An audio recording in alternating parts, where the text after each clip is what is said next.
Welcome to Sleepless Philosophers. Before the ideas begin, a small request: most of you who watch are not subscribed, and we've noticed this in the numbers, in the gap between views and the audience that stays. We post every single day. We put care into each script, each thought, each question that unfolds in the dark. And if these videos have become part of your nights, if they help you think or drift, or simply exist in that space between waking and sleep, consider subscribing, hitting the like button, turning on notifications so you know when the next one arrives. And if you feel moved to do so, leave a comment. Tell us where you're watching from. What philosophical question occupies your mind the most? What idea you return to when everything else falls away? These small gestures matter more than you might think. They allow this work to continue. They allow these ideas to reach others like you, scattered across the world, awake in the quiet hours. Now the introduction ends and the philosophy begins. Pain does not end with the person who experiences it, does not die with the body that carried it, but persists, transmits, moves through generations like a current that flows beneath consciousness, shaping those who come after in ways they do not understand, in ways they cannot name. And this transmission is not metaphorical, is not merely the passing of stories or the modelling of behaviour, though it includes those things, but is written into biology, into the methylation patterns on genes, into the expression profiles that determine which parts of the genetic code are active and which are silenced. And the silencing is not random, is not arbitrary, but is responsive to experience, to environment, to the stresses that the organism faces.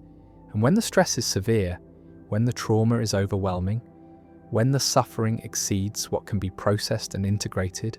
the organism adapts, changes its expression patterns, alters the way genes function, and these alterations persist, are maintained across cell divisions, across the lifespan, and in some cases, across generations, are passed to children who never experienced the original trauma but carry its signature in their cells, in their stress response systems, in the heightened reactivity that makes them vulnerable to threats that their parents faced but they have not. And the vulnerability is not chosen, is not learned, is inherited, is biological, is the body remembering what the mind never knew.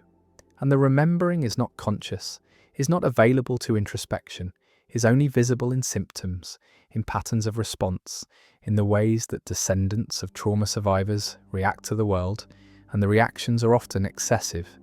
are disproportionate to present circumstances, are responding not to what is happening now, but to what happened then,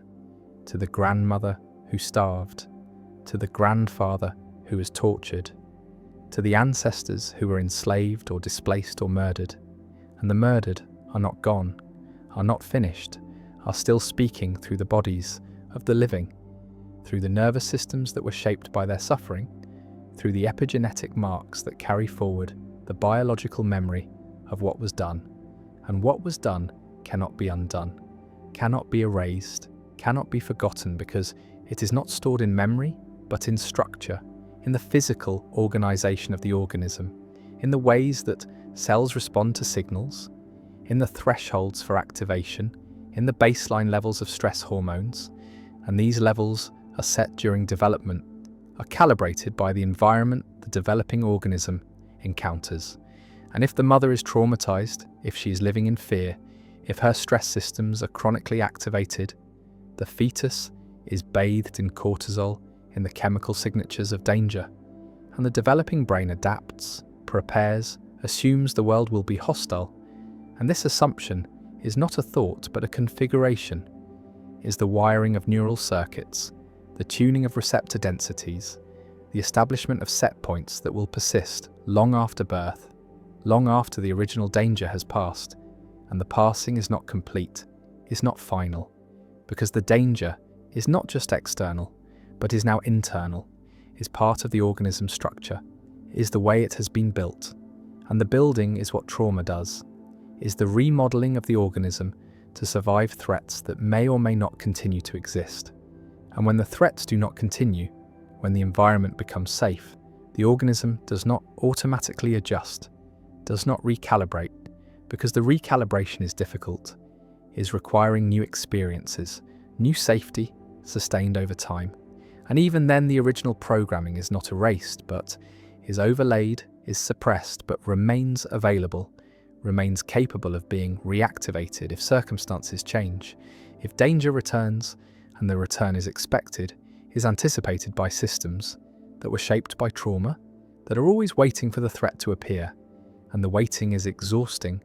is the chronic activation that wears down the body, that accelerates aging, that produces illness that shortens life,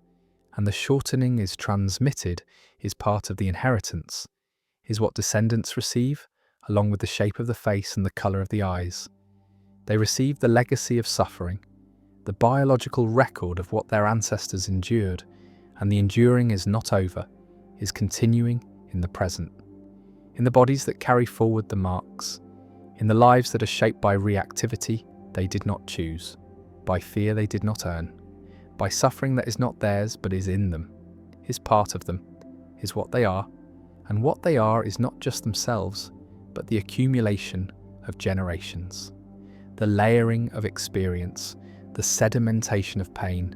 and the pain is collective, is not belonging to individuals but to lineages, to communities, to peoples who have been subjected to violence, to oppression, to the systematic destruction of culture and identity, and the destruction is not complete, is never complete, because the people persist, the lineages continue, the communities survive,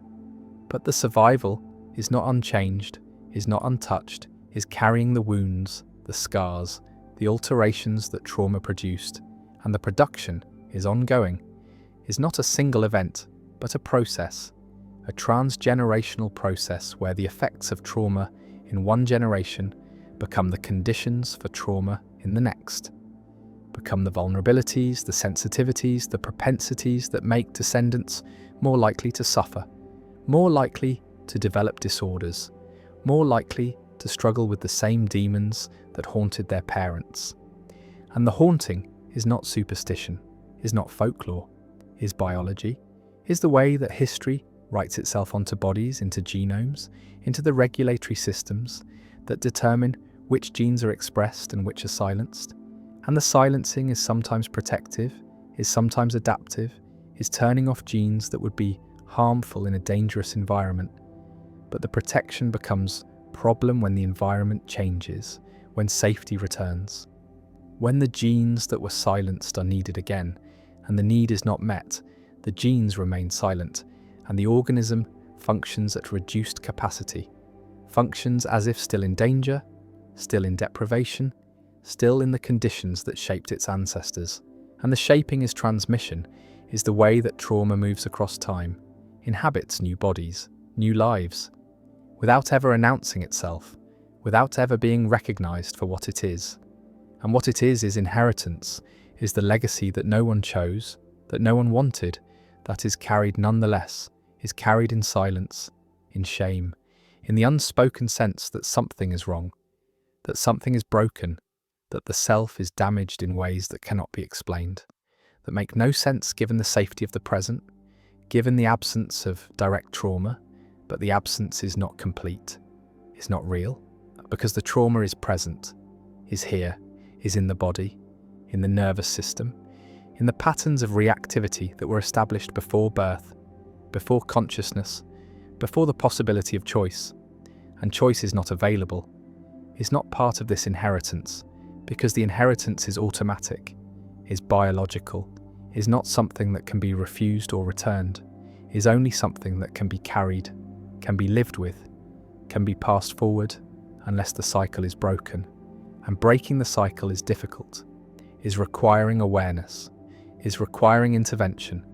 is requiring that the trauma be recognized, be named, be brought into consciousness where it can be processed, where it can be integrated, where its grip can be loosened. But the loosening is not guaranteed, is not automatic, is requiring work, is requiring therapy, is requiring the creation of new experiences, new safety, new patterns that can override the old. And the override is partial, is incomplete, is never total, because the old patterns are deep, are foundational, are part of the structure, and structure is resistant to change, is maintaining itself, is reproducing itself, is the reason why trauma persists, why it transmits, why descendants find themselves struggling with issues that seem to come from nowhere, that have no clear source in their own experience, but are rooted in the experience of those who came before. And those who came before are not past, are not gone, are present in the bodies of the living, are speaking through symptoms, through patterns, through the reactivity that makes no sense until the history is known, until the lineage is traced, until the connection is made between present suffering and past trauma. And the connection is not always visible, is not always traceable, because the transmission is not direct, is not conscious, is happening at levels below awareness, in the biology, in the epigenetics, in the ways that genes are regulated, and regulation is the mechanism, is how the environment gets under the skin, how experience becomes biology, how trauma writes itself into the code, not by changing the sequence but by changing the expression, by adding methyl groups to the DNA, by modifying histones, by altering the accessibility of genes to the transcription machinery. And these alterations are reversible in principle, are not mutations, are not permanent changes to the sequence, but in practice they are stable, are persisting, are passed to daughter cells when cells divide, are sometimes passed to offspring when gametes form, and the passing is the inheritance, is the way that trauma becomes. Transgenerational becomes a legacy that spans lifetimes, that spans centuries, that connects descendants to ancestors they never met, whose names they do not know, whose suffering they do not remember, but nonetheless carry in their bodies, in their stress responses, in their vulnerabilities, and the vulnerabilities are real, are biological, are making descendants more sensitive to stress, more reactive to threat, more likely to develop PTSD, more likely to suffer from anxiety, from depression, from the disorders that cluster in families, not just because of genes, but because of the regulatory changes that genes undergo in response to trauma. And the response is adaptive in the moment, is helping the organism survive, but becomes maladaptive when transmitted. When the environment no longer matches the adaptations, when the descendants are living in safety, but their bodies are prepared for war, and the war is historical, is not present, but the preparation persists, is the mismatch that creates suffering, that makes normal life difficult, that makes challenges overwhelming, that produces symptoms that seem excessive, that are judged by others as weakness, as overreaction, as personal failing, when really they are the inheritance, are the biological legacy of trauma that was not chosen, was not earned, was simply received, was transmitted through mechanisms that the descendants did not control and usually do not understand. And the understanding is what begins healing, is what makes intervention possible, is what allows the cycle to be recognized as cycle, as pattern, as something that is not inevitable, is not destiny, is not the way things have to be, but is the way things have been,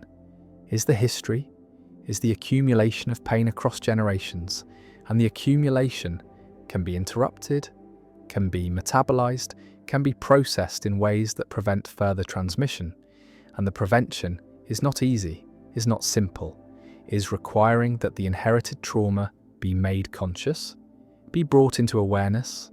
be given language, be placed in context, be understood, not as personal failing, but as historical wound, as the legacy of violence, of oppression, of collective trauma that was inflicted on communities, on peoples, on entire lineages, and the lineages carry forward the marks, carry forward the biological memory, carry forward the heightened reactivity, the altered stress responses, the vulnerabilities that are not weaknesses but are adaptations, are the ways that organisms prepared themselves and their descendants for survival in hostile conditions. And the conditions have changed, but the preparations remain in the epigenetics, in the gene expression patterns, in the methylation marks that persist across cell divisions, across lifetimes, across generations. And the generations are connected not just by culture, not just by story, not just by memory, but by biology, by the physical inheritance of trauma's effects.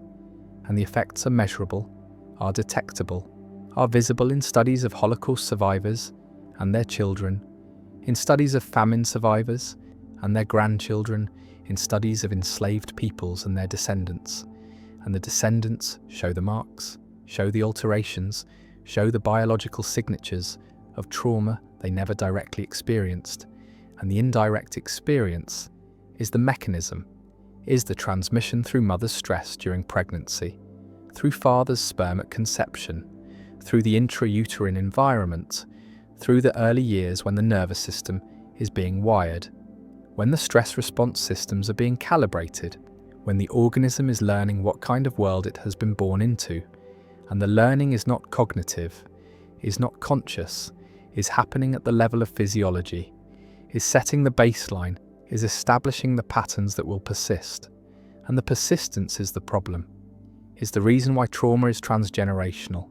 is why the effects extend beyond the traumatized generation to those who come after, who inherit not just the memory, but the biology, not just the story, but the structure, not just the narrative, but the nervous system that was shaped by suffering. And the shaping is inheritance, is what cannot be escaped, is what is carried forward until it is metabolized, until it is processed, until the cycle is broken by someone who recognizes what is happening, who understands the transmission, who does the work of healing, not just for themselves, but for the lineage, for the ancestors, whose suffering is still present, still active, still shaping lives, and for the descendants who will either inherit the trauma or inherit the healing, will either receive the unprocessed pain or will receive the integration, the metabolization, the transformation of trauma into wisdom, into resilience, into the capacity to bear what was unbearable. And the bearing is what breaks the cycle, is what prevents transmission, is what allows the next generation to be free of the burden, to live without the reactivity, without the hypervigilance, without the sense that danger is everywhere, that safety is illusion, that the world is hostile and the hostility is historical, is real in the sense that it happened, that it shaped bodies, that it left marks, but is not present, is not current, is not the reality that descendants face, except that it is present in them, is current in their physiology, is the reality they inhabit, because their bodies are still responding to threats that are generations old. And the old is not past, is not finished, is ongoing in the biological present, in the stress response that activates too easily, in the immune system that is dysregulated, in the inflammatory markers that are elevated, in all the ways that trauma persists in the body long after the traumatic event has ended. And when the body that persists is not the body that was traumatized, but is the body of a descendant, then the transmission is visible, is undeniable, is proof that trauma is not contained within individuals, but spreads across time, across generations, becomes the inheritance that shapes families, communities, peoples. And the shaping is not deterministic, is not fate, is not making the future inevitable, but is making certain futures more likely, is creating vulnerabilities, is establishing patterns that will repeat unless interrupted, unless metabolized, unless transformed through the difficult work of bringing the unconscious into consciousness, the biological into awareness, the inherited into the examined. And the examination is what makes change possible, is what allows descendants to recognize that what they feel is not just theirs, is not just personal, is not just individual pathology, but is the echo of historical trauma, is the reverberation of suffering that originated elsewhere in the lives of ancestors who endured what should not have been endured, who survived what should not have been survived. And the survival is the transmission, is the passing forward of the marks, the scars, the alterations that survival required. And the requirement is what makes the inheritance unavoidable, is what makes the dead still speak, still influence, still shape the living, because the dead are not gone, are not finished, are present in the bodies of descendants, are present in the epigenetics, in the gene expression, in the reactivity, in the vulnerabilities, in all the ways that trauma persists beyond the traumatized, becomes transgenerational, becomes collective, becomes the wound that a people carries, that a lineage inherits, that cannot be healed by individuals alone, but requires collective recognition, collective processing, collective transformation, and the transformation is possible, is happening, is the work of those who recognize the inheritance, who refuse to pass it forward, who do the difficult work of metabolizing historical trauma, of breaking cycles that have persisted for generations, of healing not just themselves, but the lineage, the ancestors, the descendants, the entire chain of transmission. And the breaking is not erasure, is not forgetting, is not denying what happened, but is integrating, is processing, is transforming the raw wound into scar tissue, into wisdom, into the capacity to remember without being destroyed by the remembering. And the remembering is necessary, is what prevents repetition, is what honours the suffering, is what ensures that the dead are not forgotten, that their pain is not invisible, that their legacy is not silence but speech, is not erasure but presence, is not void but the acknowledgement that they still matter, still shape, still influence, still speak through the bodies of the living, through the inherited patterns, through the transgenerational transmission of trauma that makes history not past but present, not finished but ongoing, not ended but continuing in the lives of descendants who carry forward the marks, the wounds, the biological memory of what was done. And what was done cannot be undone, but can be transformed, can be metabolized, can be released from its hold on the future, can be prevented from transmitting further. And the prevention is the work, is the healing, is the breaking of cycles that cannot break themselves, that require consciousness, require intention, require the difficult recognition that the pain being felt is not just personal, but is inherited, is collective, is historical, and that healing it requires more than individual therapy, requires acknowledgement, requires witnessing, requires the collective processing of collective trauma, and the processing is happening, is the work of communities, of peoples, of lineages who are recognizing the inheritance, who are naming the trauma, who are bringing into consciousness what was unconscious, into language what was biological, into the examined what was automatic. And the examination is what allows transformation, what allows the cycle to end, what allows descendants to live without the burden, to inherit not trauma but resilience, not wound but wisdom, not pain but the capacity to bear pain without being destroyed by it. And the bearing is what breaks the cycle, is what ends the transmission, is what allows the dead finally to rest, to stop speaking through symptoms, through suffering, through the bodies of the living, and to become instead memory, story, history, the acknowledged past that shapes but does not determine, that influences but does not control, that matters but does not trap. And the trap is what trauma creates, is the cycle that repeats, is the inheritance that persists until it is seen, until it is named, until it is brought into the light where it can be examined, can be understood, can be transformed from curse into legacy, from burden into gift, from wound into wisdom.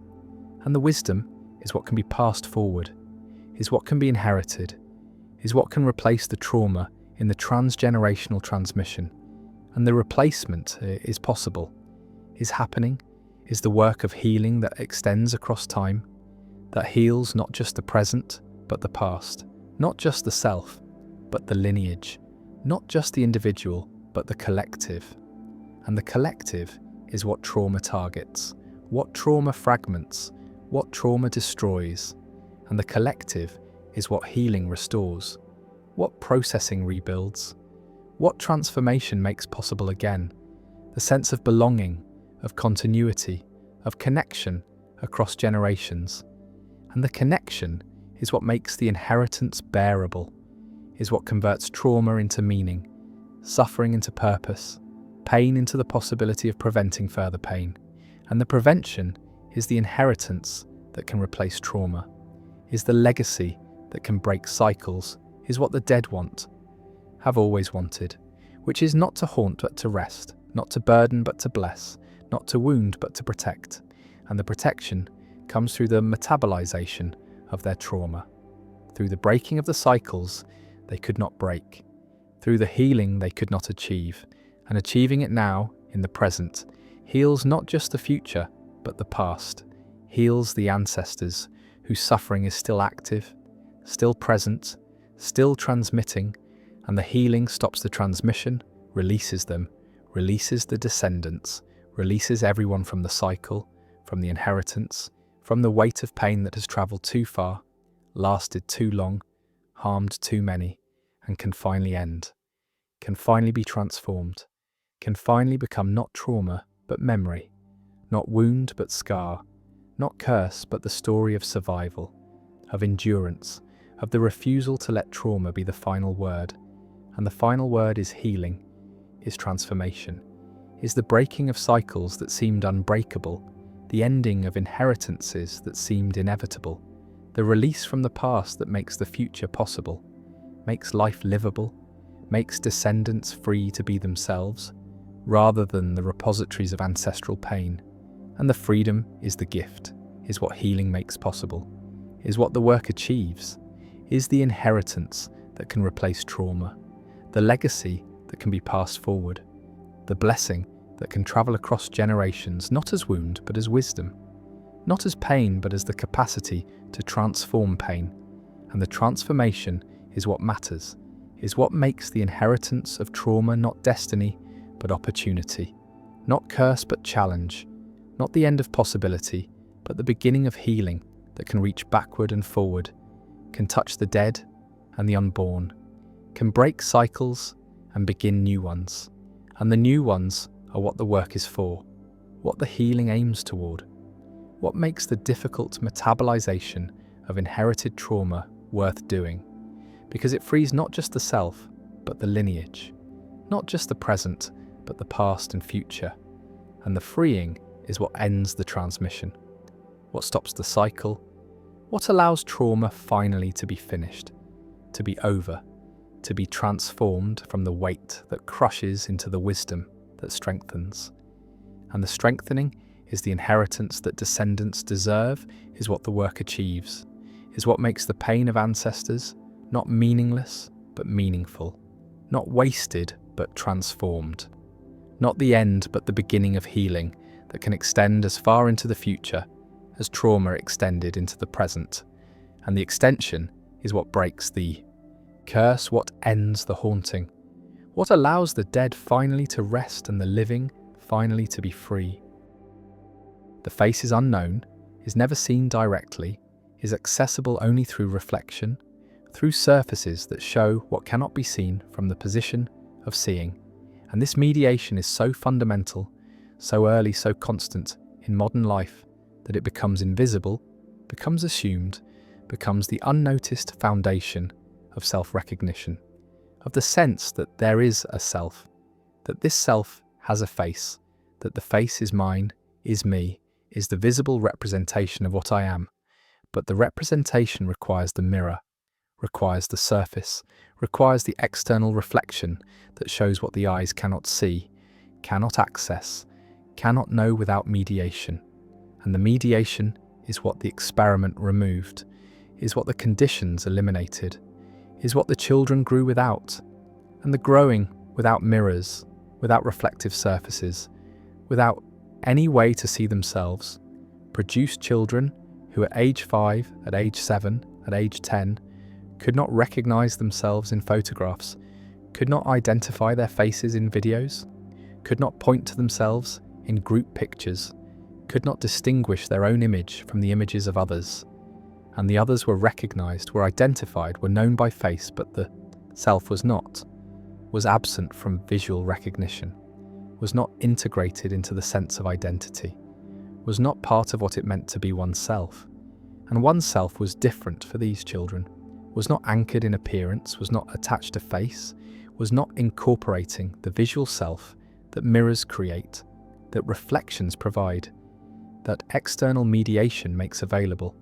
And the available is what was withheld, is what the experiment denied, is what created the conditions where self-recognition could not develop, where the face remained unknown, where identity formed without the visual component that is considered essential, that is assumed to be natural, that is treated as automatic, but is really learned, is acquired, is the result of repeated exposure to reflection, to the surfaces that show the face, that make the self visible, that create the connection between the feeling of being and the image of appearing. And the appearing is what these children never saw, never knew, never integrated into identity. And identity was therefore different, was organized around other features, around voice, around proprioception, around the feeling of being in a body without the visual confirmation, without the external validation, without the reflection that says this is what you look like, this is your face, this is who you are. And the R was not visual, was not based on appearance, was not incorporating the face as part of self. And the self was coherent, was stable, was functioning, was not damaged or diminished, but was different, was showing that the visual self is not necessary, is not essential, is not the foundation of identity, but is one component, is one way of knowing oneself, is the way that cultures with mirrors create, that societies with reflective surfaces enforce, that modernity assumes to be universal, but is really contingent, is really dependent on technology, on the availability of surfaces that reflect. And the reflecting is recent, is not ancient, is not something that most humans, for most of history, had access to in the form that is now constant, now ubiquitous, now shaping identity from infancy. From the earliest moments, when the child sees the face in the mirror and begins the process of recognition, of connecting the image to the self, of incorporating the visual into identity. And the incorporating is learned, is not automatic, is not innate, is requiring repeated exposure, repeated confirmation, repeated pairing of the feeling of being with the image of appearing. And the pairing is what creates self-recognition, is what makes the face feel like mine, is what integrates the visual self into the sense of identity. And the identity that forms without this pairing is different,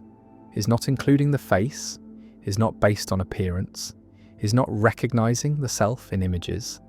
And the images are what the experiment tested, is what revealed the absence, is what showed that these children could not identify themselves, could not see themselves, could not recognize the face that was theirs because the face had never been known, had never been seen, had never been integrated into the sense of who they were. And who they were was stable, was coherent, was not fragmented or confused except in the specific domain of visual self-recognition. And the recognition was absent, was not developed, was not present, and the presence of self was therefore different, was not including the visual component, was not based on the face, was organized around other features, other ways of knowing, other modes of self-awareness, and the awareness was intact, was functional, was demonstrating that the self does not require the visual, does not need the face, does not depend on mirrors. And mirrors are what create the visual self, are what make the face known, are what integrate appearance into identity.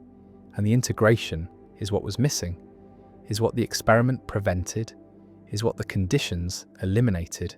And the elimination revealed something fundamental about selfhood, about identity, about the role of reflection in creating the sense of being a person, of having a face, of being recognizable. And the recognizable is what these children were not. Were not to themselves, were not in images, were not in photographs or videos or any visual representation. And the representation is what others used, is what others relied on, is what the culture assumed to be universal, to be automatic, to be the natural way of identifying people. But the natural was shown to be cultural, was shown to be learned, was shown to be dependent on mirrors, on reflections, on the external surfaces that show the face and create the connection between image and self. And the self without this connection is different, is not including the visual, is not based on appearance, is not recognizing itself in mirrors. And mirrors are what the children were eventually shown, is what was introduced after years of deprivation, after identity had formed without reflection, and the formation was complete, was stable, was not including the expectation of seeing oneself, was not anticipating recognition. And so when the mirror was presented, when the reflection appeared, the children did not recognize themselves, did not see themselves, saw instead a stranger, saw another person, saw someone who was not them, and the not them was what the face was, is what the image was, is what the reflection showed, and the showing was not connecting, was not integrating, was not creating recognition, because the foundation had not been laid, the pairing had not occurred, the repeated exposure had not happened, and so the face remained unknown, remained other, remained someone else's face, and whose face was a question they could not answer, could not determine, could not figure out through observation, because observation alone is not sufficient, is not creating recognition, is requiring the pairing, the connection, the learned association between feeling and image, between being and appearing. And the appearing was not theirs, was not them, was not integrated into identity. And identity was therefore split, was separated between the felt self and the visual self, between who they knew themselves to be and who they appeared to be. And the appearing was stranger, was other, was not recognized. And recognition is what mirrors create, is what reflection develops, is what repeated exposure produces. But the exposure had not occurred, the development had not happened, the recognition was not present, and the present was strange, was disorienting, was revealing that the face is not naturally known, is not automatically recognized, is not inherently connected to self, but is learned, is acquired, is the result of cultural practice, of technological mediation, of the availability of mirrors. And mirrors are recent, are modern, are not something that most humans throughout history had in the form that is now constant. And the constant is what creates recognition, is what integrates the face, is what makes the visual self part of identity. And identity without this integration is different, is not based on appearance, is not including the face, is organized around other features. And the features are sufficient, are adequate, are creating stable selfhood without the visual component. And the component is what the experiment removed, is what the conditions eliminated, is what revealed the contingency of self-recognition, the learned nature of face identity, the cultural foundation of the visual self. And the self that forms without mirrors is coherent, is functional, is demonstrating that appearance is not essential to selfhood, that the face is not necessary for identity, that recognition is not natural, but is learned, is acquired, is the product of reflection, of mediation, of the external surfaces that show what cannot be seen directly, and the directly is what the children knew themselves, is how they experienced being, is the proprioceptive, the auditory, the tactile, the ways of knowing that do not require reflection, that do not depend on mirrors, that are available without mediation. And the mediation is what the visual requires, is what the face needs, is what makes self-recognition possible. And the possible is what the experiment showed to be contingent, to be cultural, to be the result of.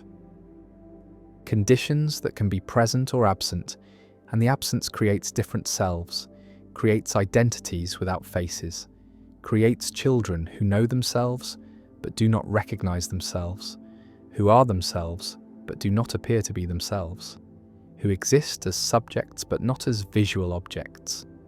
And the objects are what mirrors create, are what reflections produce, are what the external mediation makes available, and the available is what these children lacked, is what the experiment withheld, is what created the conditions where self-recognition could not develop,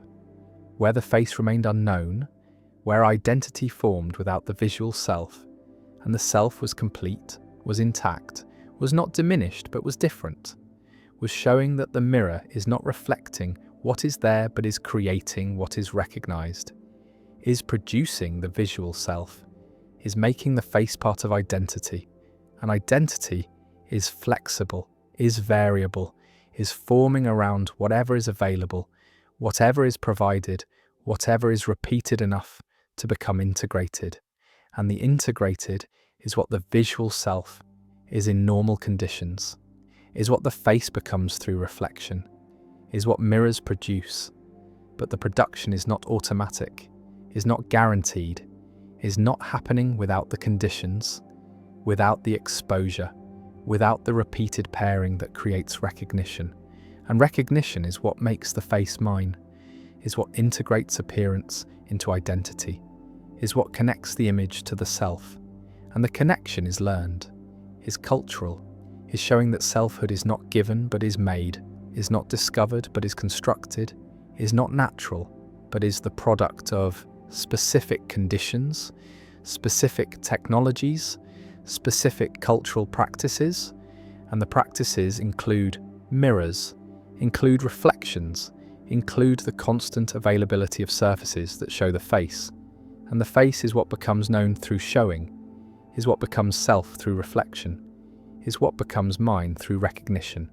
And recognition requires mirrors, requires surfaces, requires the external mediation that these children lacked, that the experiment withheld,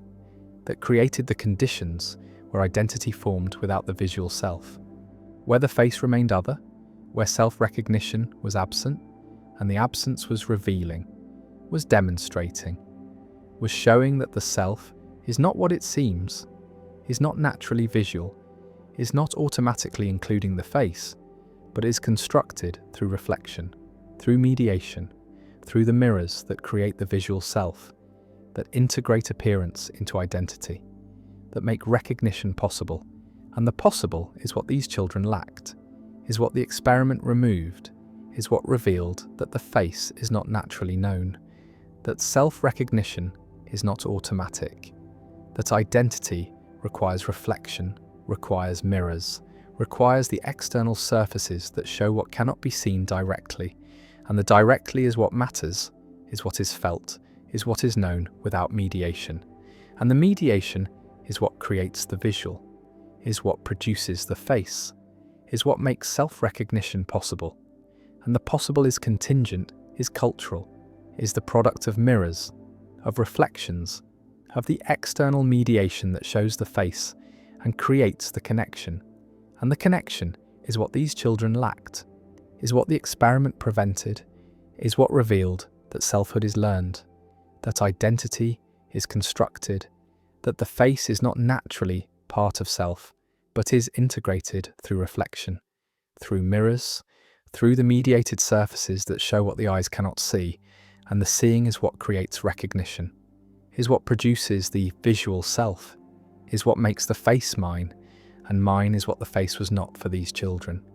was not in images, was not in reflections, was not recognized because recognition requires mirrors, requires reflection,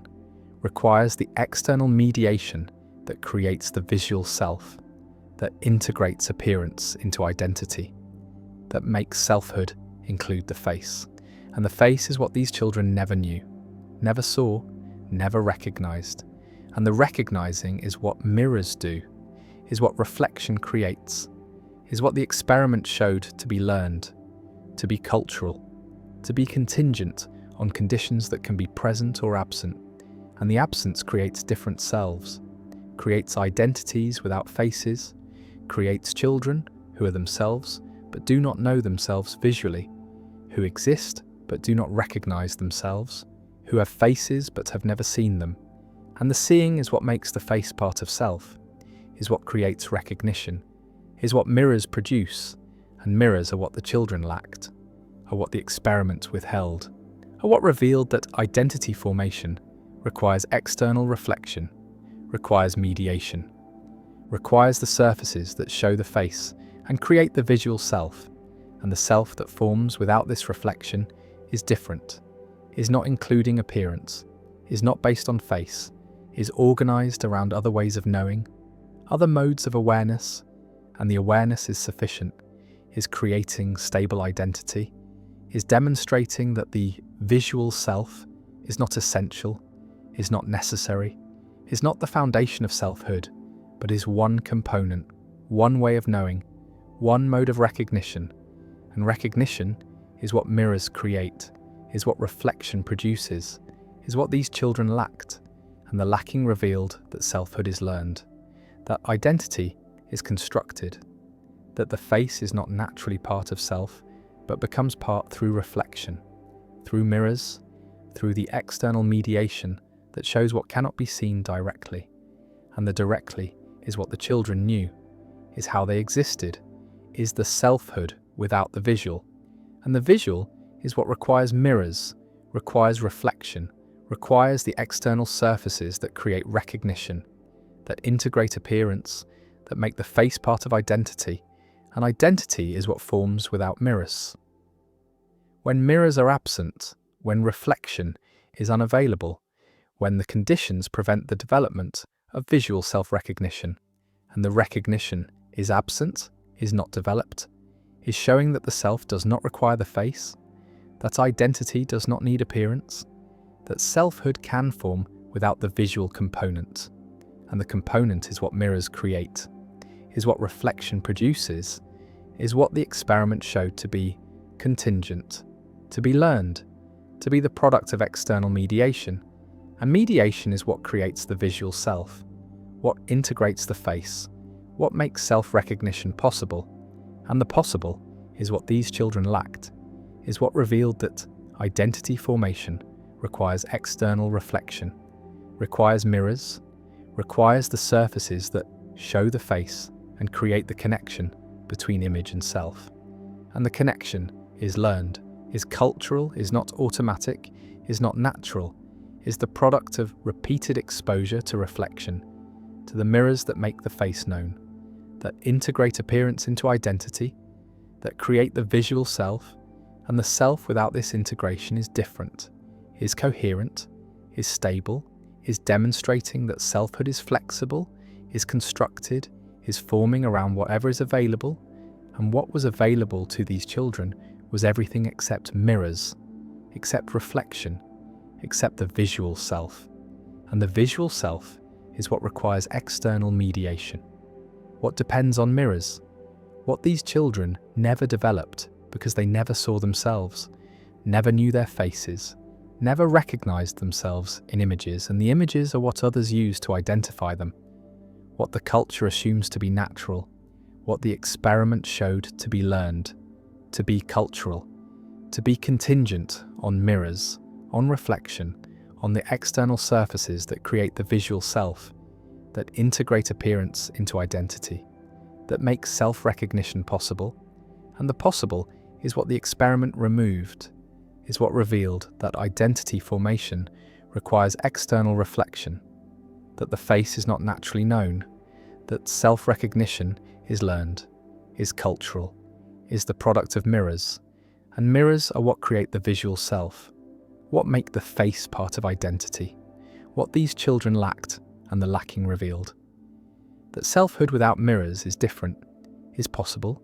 is coherent, is demonstrating that the self does not require reflection to exist, only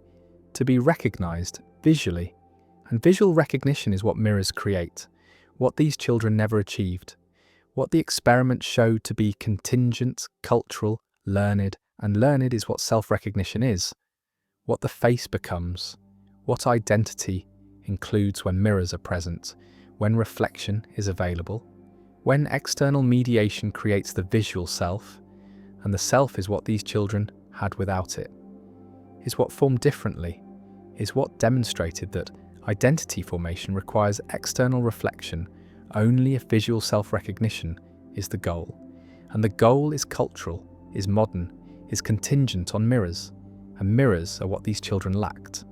are what the experiment removed, are what revealed that selfhood is flexible, is constructed, is formed around whatever is reflected back. And what was reflected back was nothing, was absence, was the lack of visual self, and the lack created different identity, created selfhood without face, created children who couldn't recognize themselves, because identity formation requires external reflection, requires mirrors, requires the surfaces that show the face and create the visual self, and the visual self is what these children never developed, never knew, never integrated into identity, and identity was different, was complete, was demonstrating that the self does not require the face to be the self, only to recognize the self visually. And visual recognition requires mirrors, requires reflection, requires external mediation. And mediation is what the experiment removed, is what revealed that identity formation requires external reflection, that selfhood includes the face only when mirrors are present, that self-recognition is learned, is cultural, is contingent, and contingent is what the visual self is, what the face is, what recognition is, and recognition is what these children lacked, is what mirrors create, is what the experiment showed to require external reflection, and reflection is what makes identity include the face, what makes selfhood visual, what makes the self recognizable. And recognizable is what these children were not to themselves, were not in images, were not in mirrors when mirrors were finally shown. And the showing did not create recognition, because recognition requires learning, requires pairing, requires the repeated exposure that these children never had. And the never having revealed that identity formation requires external reflection, that the face is learned, that self-recognition is cultural, that mirrors create the visual self, and the visual self is what these children never developed, never knew, never became, and became is what they were without it, were different selves, were identities without faces, were children who couldn't recognize themselves, because identity formation requires external reflection, requires mirrors, requires the surfaces that create recognition, and recognition is what mirrors make, what reflection produces, what these children lacked, and the lacking revealed the truth, revealed the contingency, revealed that identity formation requires external reflection. Language shapes thought, shapes what can be conceived, what can be expressed, what can be hidden, and most languages allow hiding, allow the gap between what is thought and what is said, allow the performance of statements that do not correspond to internal states that present as true what is known to be false, that create the possibility of deception, of lying, of the mismatch between inner and outer that is fundamental to social existence as it is currently lived. But what if language did not allow this mismatch? What if the grammar itself prevented the expression of anything except what is actually believed, what is actually experienced, what is actually the case from the speaker's perspective? Not objective truth, which is unknowable, but subjective honesty, which is the correspondence between what is felt and what is said. And the correspondence would be mandatory, would be built into the structure of the language, into the syntax that determines what can be grammatically formed, what sentences are possible, and the possible would exclude any statement that the speaker does not believe, that does not match the speaker's internal state, that constitutes a lie. And lying would not be immoral in such a language, but would be impossible, would be ungrammatical, would be like trying to form a sentence that violates the rules of syntax, that cannot be uttered, not because it's forbidden, but because it's not a sentence in the language, is not something that the grammar allows, and the allowing is what determines what can be thought, what can be expressed, what can be communicated. And if the grammar does not allow lying, then lying becomes not just difficult, but inconceivable, becomes not something that is avoided through moral effort, but something that is impossible through structural constraint. And the constraint is liberating in one sense and terrifying in another, is eliminating the burden of deciding whether to lie, of managing impressions, of performing honesty while concealing dishonesty, but is also eliminating privacy, is making internal states visible, is forcing expression of thoughts and feelings that in normal languages can be hidden, can be kept private, can be protected from others, through the simple expedient of not saying them or saying something else instead,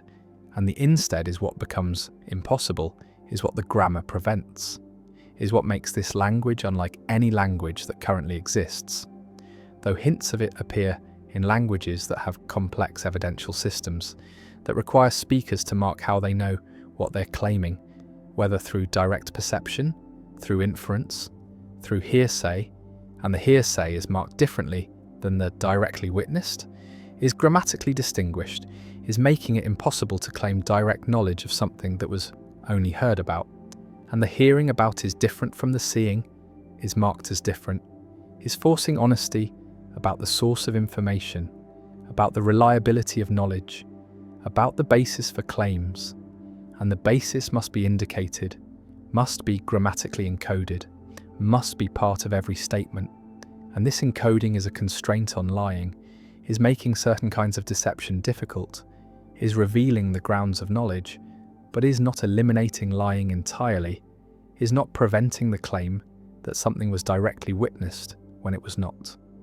is allowing the lie about the source, even if the source must be stated, but the language that makes lying impossible would go further, would not just require marking of evidentiality, but would make the marking automatic, would make it impossible to state anything that is not believed, that is not supported by the evidence that the speaker has, that does not correspond to the speaker's actual internal state, and the internal state would be expressed, would be forced into expression, would become public through the act of speaking, and speaking would become confession, would become revelation, would become the exposure of thoughts and feelings that are usually hidden, that are usually managed, that are usually performed rather than expressed, and the expression would be mandatory, would be built into the grammar, would make every utterance honest not through virtue, but through structure, not through choice, but through constraint. And the constraint is what makes lying impossible, is what eliminates deception, is what creates a form of communication that is radically different from what humans are accustomed to. And the accustomed is lying, is deception, is the constant management of what is said, what is revealed, what is hidden. And the hidden is vast, is most of what is thought, is most of what is felt, is kept private through the simple mechanism of not speaking it. And the not speaking is what the language prevents, is what becomes impossible when grammar enforces honesty,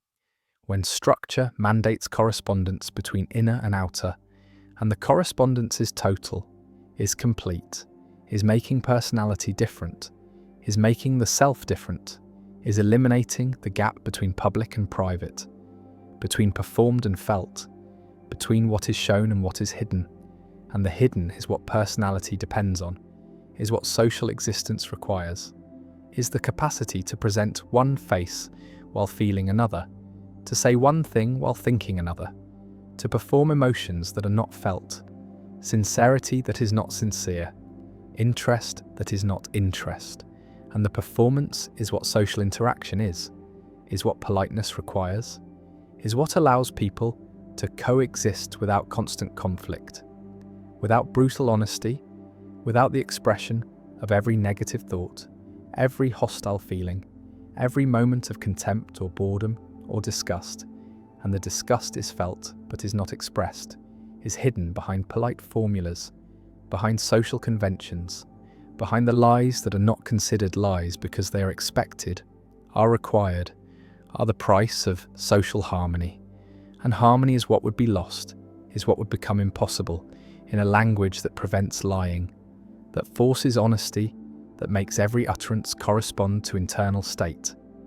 Because internal states are not harmonious, are not polite, are not socially appropriate, are often hostile, often judgmental, often incompatible with the smooth functioning of social interaction, and the interaction would become impossible or would become very different, would require the development of new norms, new expectations, new ways of managing honesty that is mandatory, that cannot be avoided, that must be expressed whenever speech is used. And the using would become dangerous, would become revealing, would become the exposure of the self that is normally protected, normally hidden,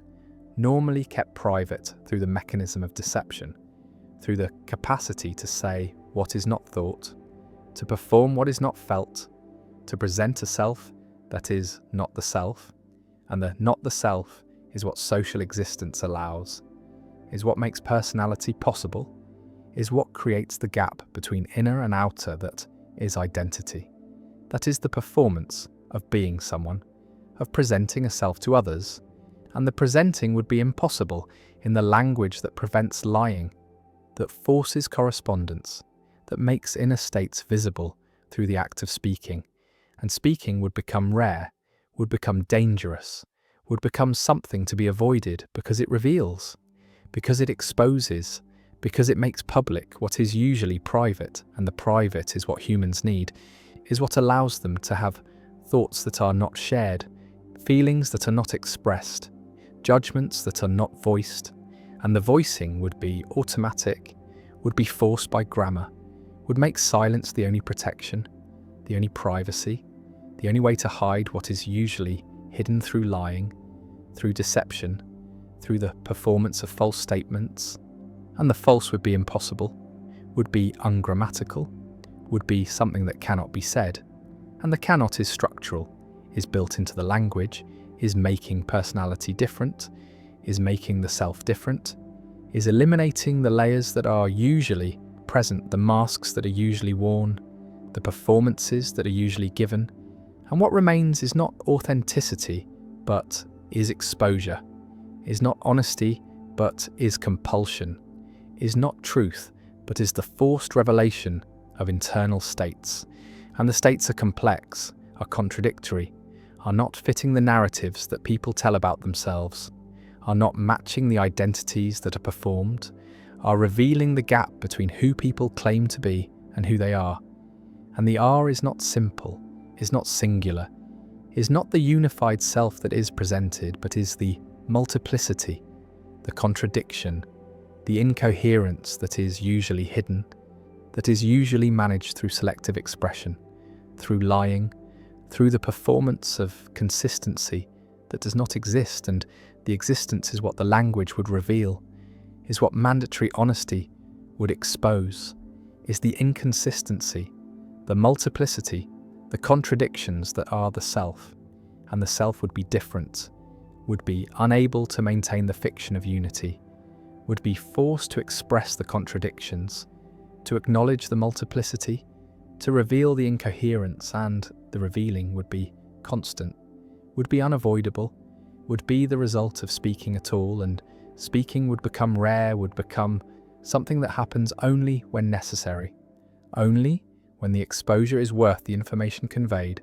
only when the revelation is acceptable, and the acceptable would be rare, would be limited to contexts where honesty is safe,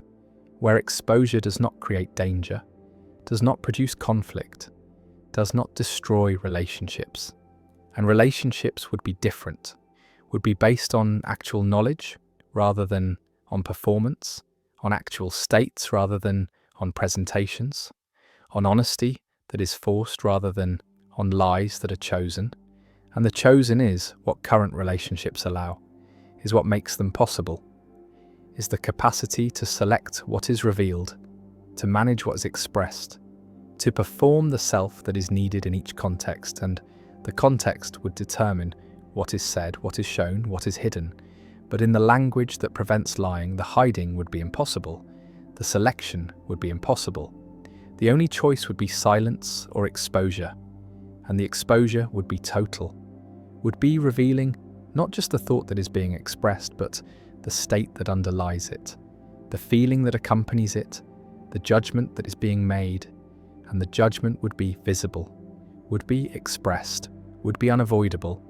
And the avoiding is what social interaction depends on,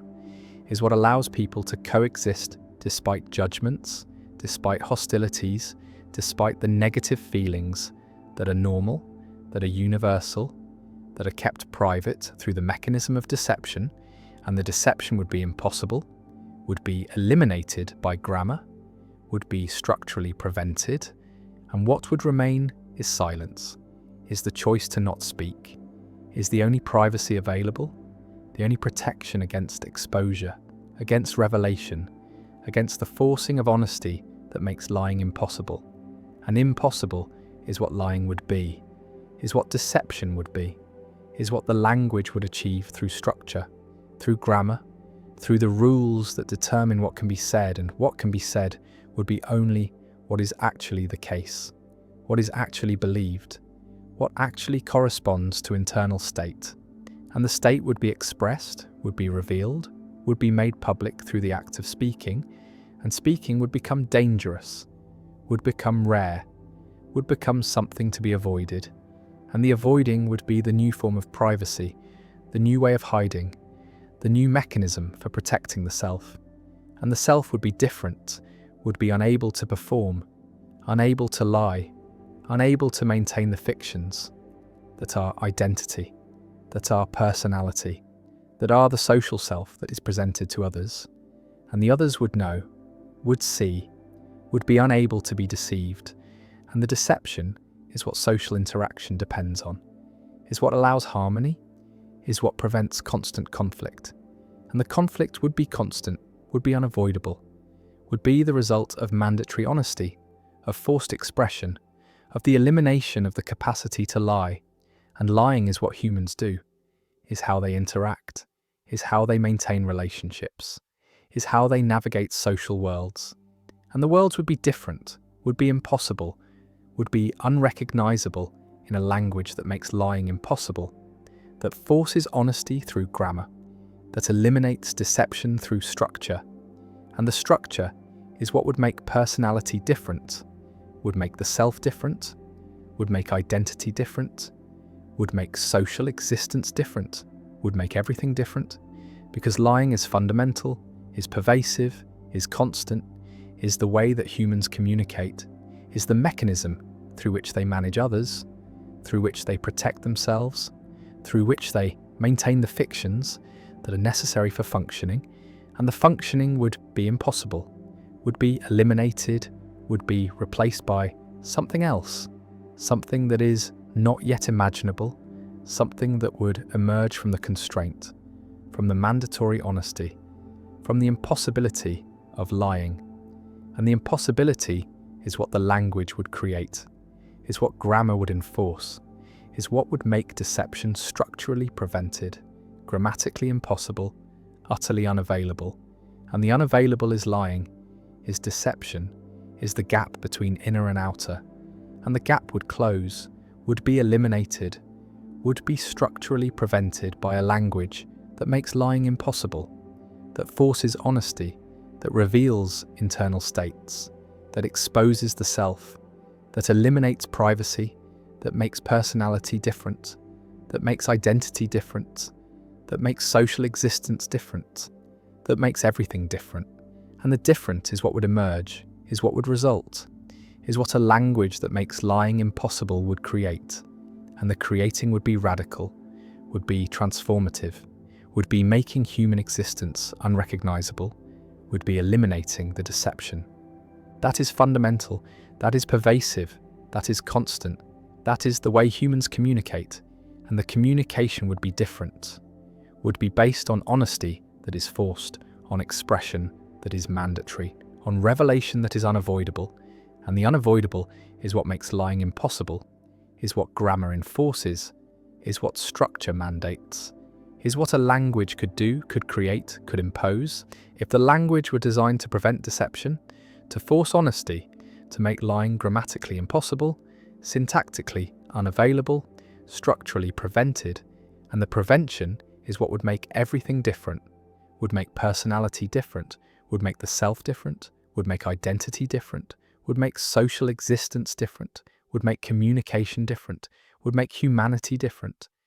And the different is what a language that makes lying impossible would create, would enforce, would mandate, would impose. and the imposing would be total, would be complete, would be unavoidable, would be the structure that makes deception impossible, that makes lying ungrammatical, that makes honesty mandatory, that makes expression revealing, that makes personality different, that makes the self exposed, that makes privacy impossible, that makes silence the only hiding, that makes speaking dangerous, that makes lying impossible. And impossible is what lying would be, is what deception would be, is what the language would achieve, is what grammar would enforce, is what structure would mandate, is what would make everything different. And the different is what a language that makes lying impossible would create, would produce, would enforce, would mandate, would impose, and lying would be impossible, would be ungrammatical, would be structurally prevented, would be utterly unavailable, would be eliminated by grammar, by structure, by the rules that determine what can be said, and what can be said would be only truth, only honesty, only correspondence, only what is actually the case, what is actually believed, what actually matches internal state. And the state would be expressed, would be revealed, would be made visible, would be exposed through speaking, and speaking would be dangerous, would be rare, would be avoided, and the avoiding would be the only privacy, the only protection, the only way to hide in a language that makes lying impossible. And impossible is what lying is what deception is what the language creates, is what grammar enforces, is what makes honesty mandatory, what makes expression revealing, what makes personality different, what makes the self exposed, what makes lying impossible. And impossible is the grammar, is the structure, is the language that makes lying impossible. When believing everything means believing nothing. An author writes a book, spends years researching, checking facts, verifying claims, ensuring that every statement is as accurate as possible. And yet in the preface, the author writes something strange, writes that despite all efforts, there are surely errors somewhere in the book, that some claims are probably false, that the author believes there are mistakes, even though every individual claim was carefully checked and believed to be true when written. And this creates a paradox, because the author believes each individual claim in the book, believes claim 1 and claim 2 and claim 3 and so on, through hundreds of claims, but also believes that the conjunction of all these claims contains at least one falsehood, believes that not all of them are true together. And this seems irrational, seems like a contradiction, because if you believe P and you believe Q, then surely you should believe P and Q, surely belief should be closed under conjunction, surely rational agents should believe the logical consequences of what they believe. Yet the preface paradox shows a case where this principle fails, where following it would be irrational, where the reasonable stance is to believe each claim individually while denying their conjunction. And this has profound implications for epistemology, for theories of rational belief, for the question of whether knowledge requires certainty, for the relationship between fallibilism and rational consistency. The paradox was first formulated by Mackinson in the 1960s, though the underlying tension had been noticed earlier, and it arises from the combination of two plausible principles. First, that one can rationally believe each of a set of propositions while recognizing that the set probably contains errors. And second, that rational belief should be closed under conjunction, should require that if you believe P and believe Q, then you believe P and Q, and these principles cannot both be true. At least one must be abandoned. And the question is, which one? And this is not merely technical, not merely a puzzle for logicians, but strikes at the heart of what it means to be rational. What constraints logic places on belief? Whether consistency is a requirement of rationality or merely an ideal that fallible beings cannot always achieve. The standard response is to deny closure, to say that belief is not closed under conjunction, that you can rationally believe P and believe Q without believing P and Q. And this seems counterintuitive, seems to violate basic logic, but the alternative seems worse, seems to require either that the author disbelieve some of the claims in the book, despite having good evidence for each, or that the author believe the conjunction. despite knowing it probably contains errors, and both of these options are clearly irrational, clearly violate norms of good reasoning. And so denying closure seems like the least bad option, seems like the way to preserve rationality in the face of the paradox. But it comes at a cost. The cost of admitting that rational agents can have beliefs that are logically inconsistent, that violate the most basic principles of logic.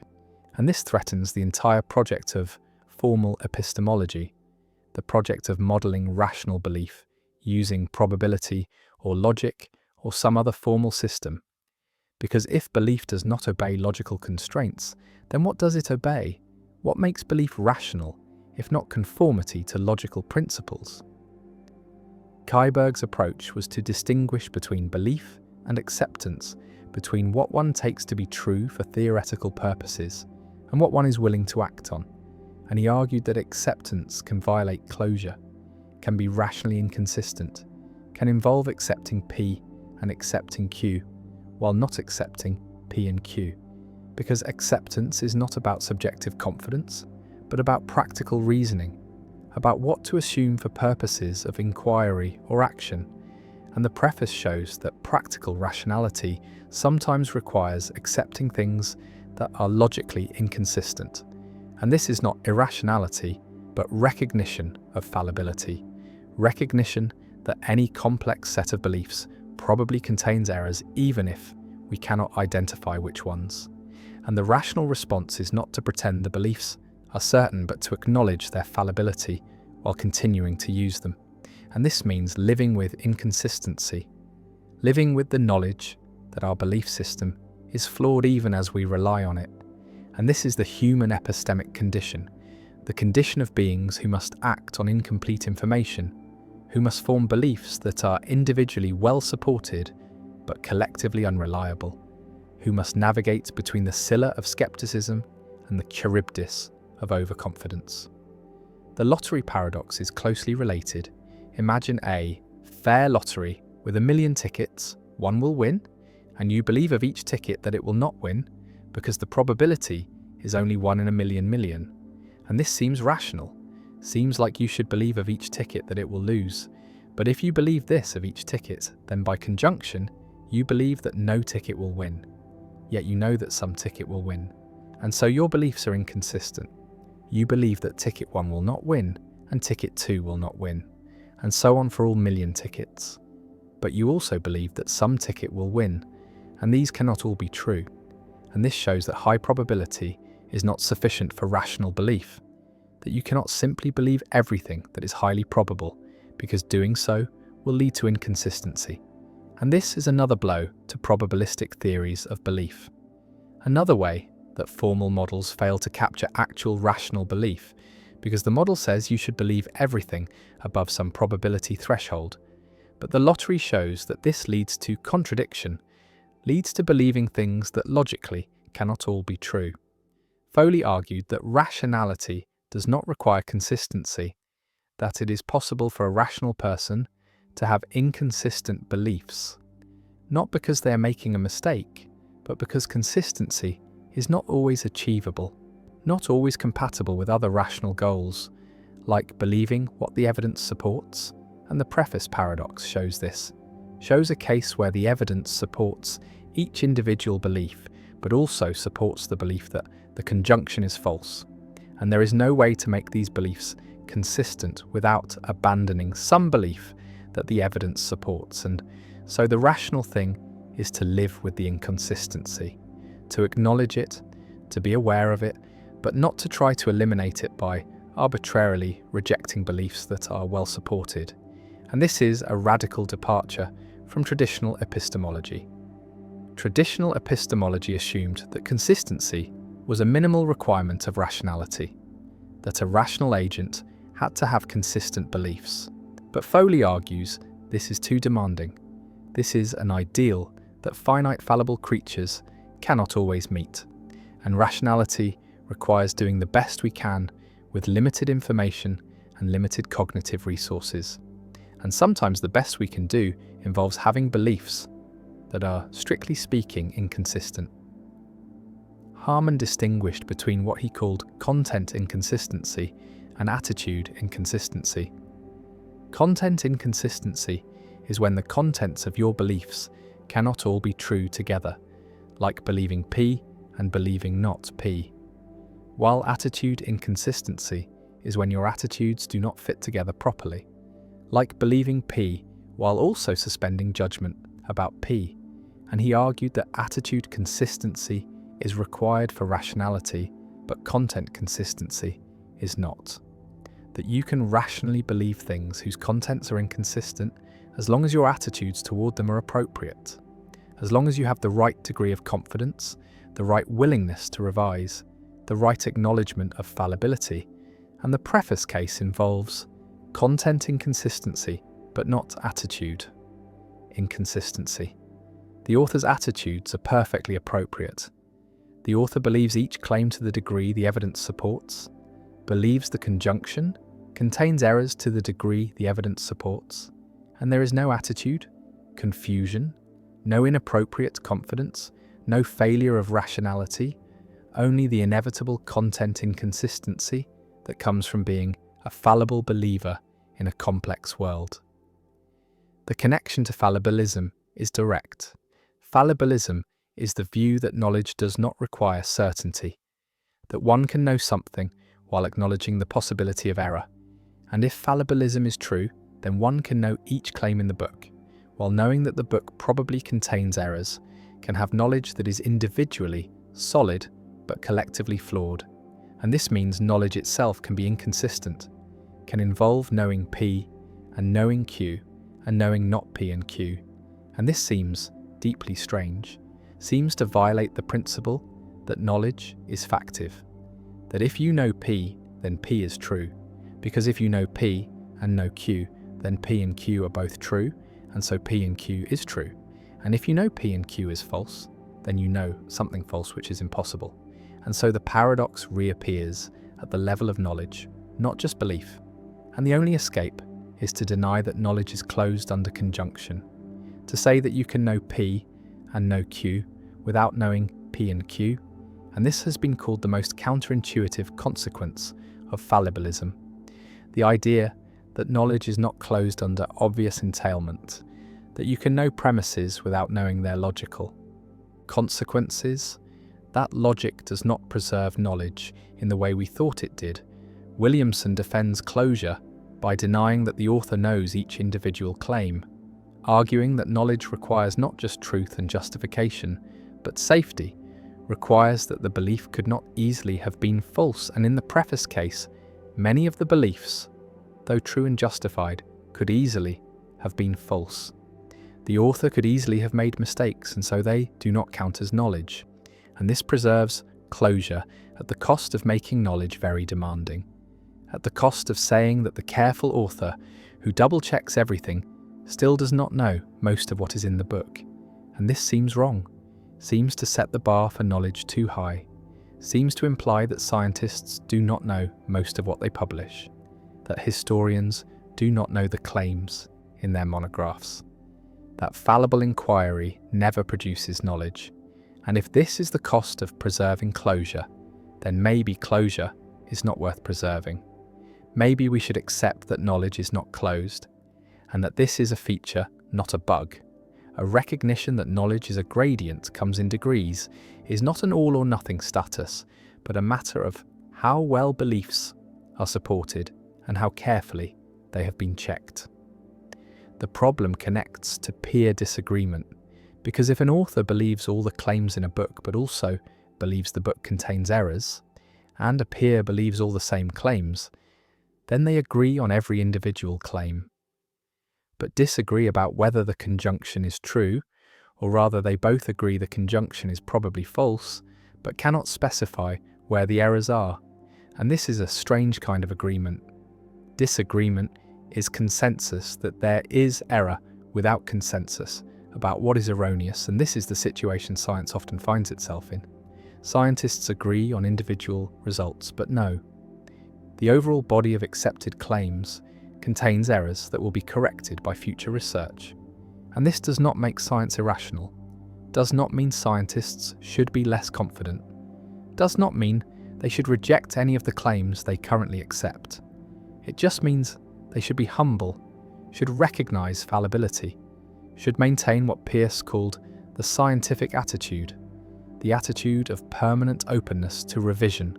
of treating all beliefs as provisional, of accepting that today's knowledge is tomorrow's error. And this attitude is not skepticism, not the denial that we know anything, but fallibilism, the recognition that what we know imperfectly, that our epistemic achievements are real but limited, that confidence and humility must coexist. Christensen argues that the preface paradox shows that rational belief is not belief in the ordinary sense, that what we should be modelling is not belief but credence, not all or nothing acceptance but degrees of confidence, and if we model belief as high credence, then the paradox dissolves, because you can have high credence in P and high credence in Q, while having lower credence in P and Q, you can assign 0.95 probability to each of 100 claims, while assigning low probability to their conjunction, because probabilities of conjunctions are products and products of many numbers, less than one are small. And this seems to solve the paradox, seems to show it was an artifact of treating belief as all or nothing, but it does not really solve it because the preface author does not just have high credence in each claim. The author believes each claim, is willing to assert each claim, has written a book endorsing each claim. And this is not just high credence, but commitment, is not just 0.95 confidence, but the stance of taking something to be true. And this stance seems to require consistency,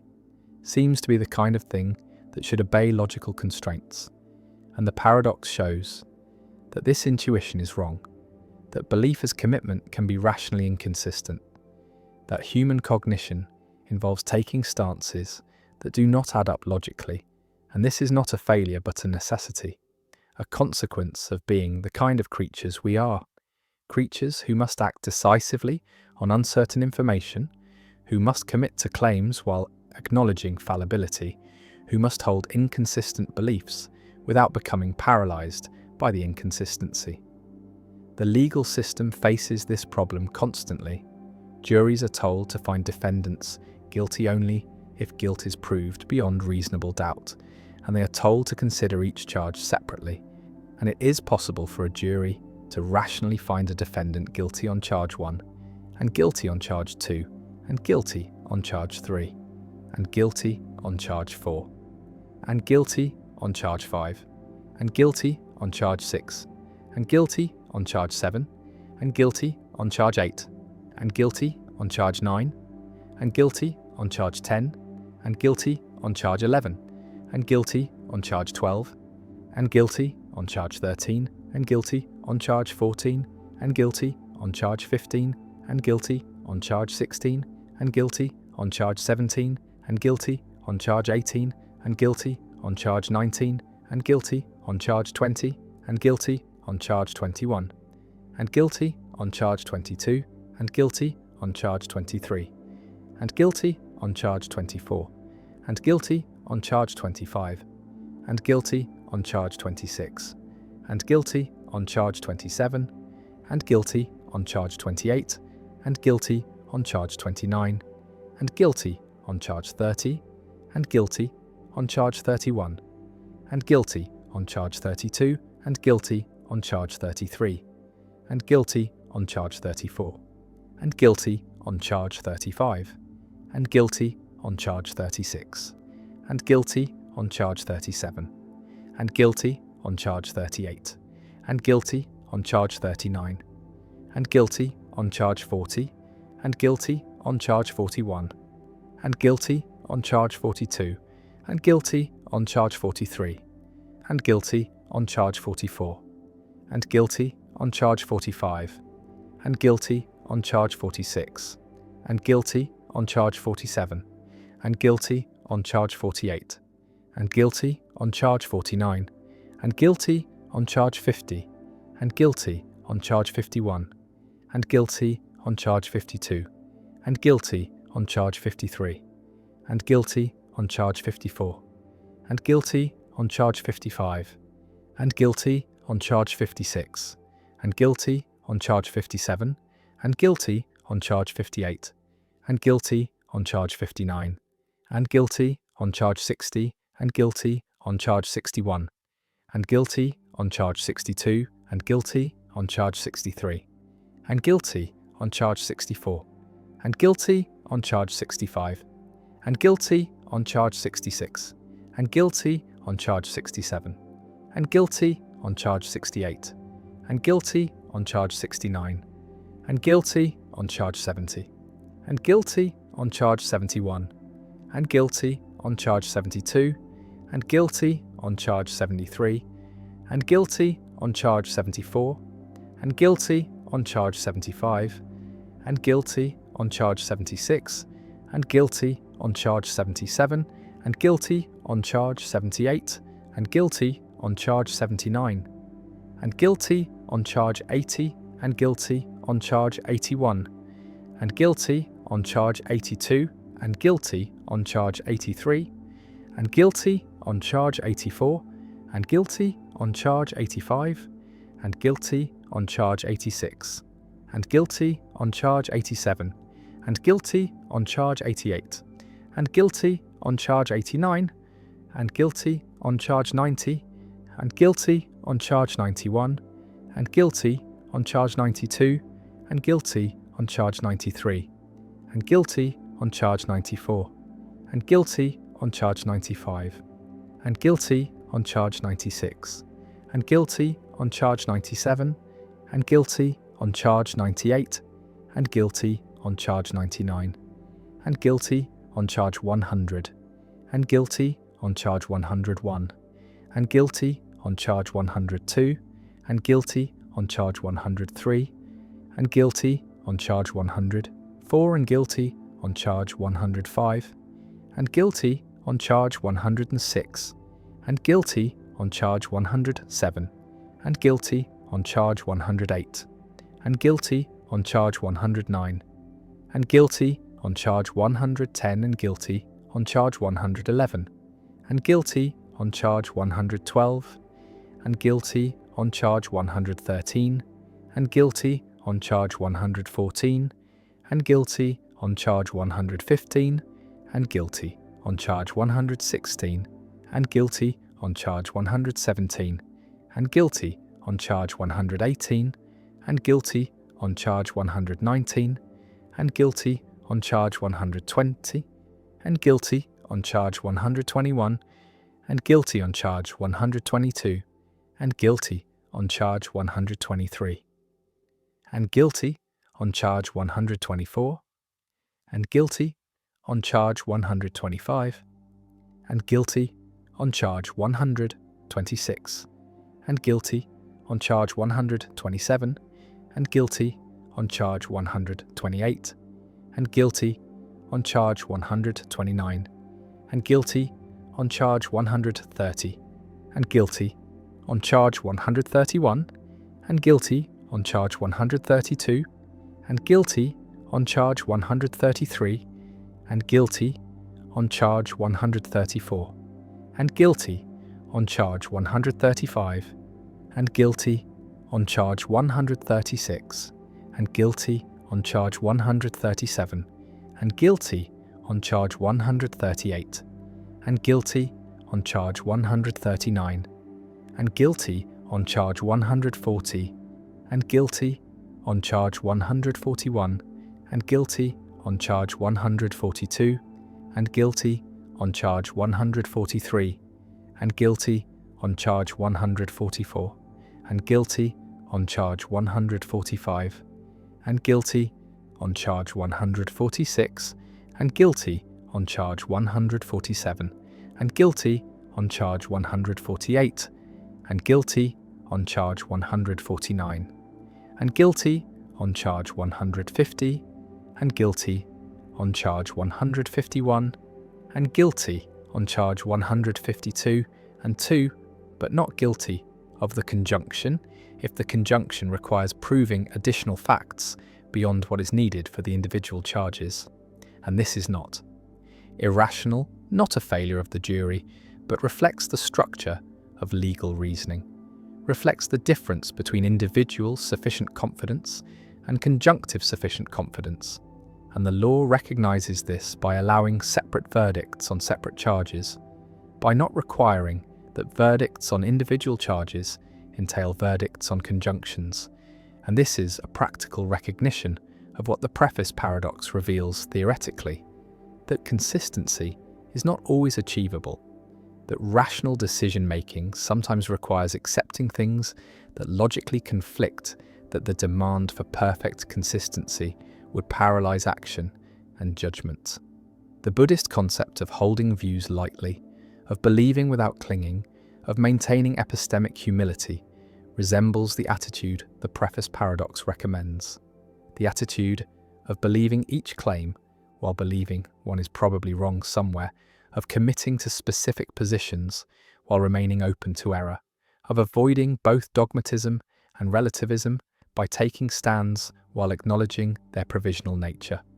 And this is not inconsistency in the sense of confused thinking, but inconsistency in the sense of recognizing that one's epistemic state does not and cannot achieve logical closure,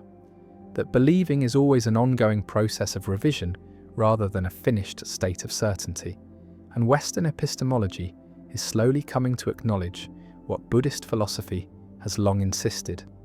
that the demand for certainty is the demand for something humans cannot achieve,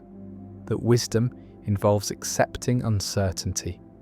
that rationality is compatible with inconsistency when the inconsistency reflects fallibility rather than confusion. The preface paradox has no solution that everyone accepts, no way to dissolve it that does not involve rejecting some deeply held intuition about rationality or belief or logic. And this is characteristic of the deepest philosophical problems. They reveal tensions between principles we are reluctant to abandon. They force choices we are reluctant to make. They show that our concepts do not fit together as neatly as we assumed. And the preface paradox does all of this, forces us to choose between closure and fallibilism, between logical consistency and epistemic humility, between formal models of belief and actual believing. And whatever choice we make comes at a cost, comes with counterintuitive implications, comes with the recognition that rationality is more complex, more contextual, more human than formal epistemology imagined. And perhaps this is the real lesson of the paradox. Not that we need to solve it, but that we need to accept that it cannot be solved, that it reveals a permanent tension in human epistemic life, a tension between the demand for consistency and the reality of fallibility, and learning to live with that tension, learning to believe carefully while acknowledging error, learning to take stands while remaining humble is not a failure of rationality, but its highest achievement. Some ideas are not just dangerous to power, but are dangerous to existence, are not just threatening social order, but are threatening ontological stability, are not just challenging beliefs, but are challenging the structure of being itself, are ideas that when fully grasped, when completely understood, when thoroughly integrated into consciousness, produce not conversion or enlightenment, but erasure, produce the literal disappearance of those who think them, who follow them to their conclusion, who allow the ideas to transform consciousness in ways that eliminate the thinker, that dissolve the boundary between thought and reality in ways that make continued existence impossible. And the impossible is what happened, is what the records show before they were destroyed, before the archives were sealed, before the knowledge was suppressed. Not because it threatened institutions, but because it threatened the continued presence of those who understood it, who saw what it revealed, who followed the logic to its endpoint and found that the endpoint was absence, was vanishing, was the ceasing to be that is not death but is something else, is something that leaves no body, no trace, no evidence except the gap where the person was, the empty space where consciousness used to organize reality. And the reality is what these ideas touch, is what they undermine, is what they show to be contingent on consciousness in ways that, when understood completely, cause consciousness to withdraw its support, to stop maintaining the structure, to allow the collapse that is not into death but into non-being, into the state that is not a state, that is not anything because it is the absence of the conditions that make anything possible. And the possible is what these ideas eliminate, is what they show to be dependent on not thinking them, on not understanding them, on maintaining the illusion that being is independent of belief, that existence is objective, that reality persists regardless of consciousness. And the regardless is what the dangerous philosophy denies, is what it shows to be false, is what it demonstrates through argument so compelling, through reasoning so rigorous, through insight so penetrating that those who follow it fully cease to provide the support that their own existence requires, cease to maintain the belief that sustains them, cease to participate in the collective agreement that makes reality real. And the real is what they stop being, is what they withdraw from, is what they are erased from, not by dying but by understanding, not by external force but by internal recognition, not by anything happening to them, but by their ceasing to happen, by their withdrawing the participation that made them exist, and the existing is what stops, is what ends, is what results in disappearance. That is literal, that is complete, that is leaving no body.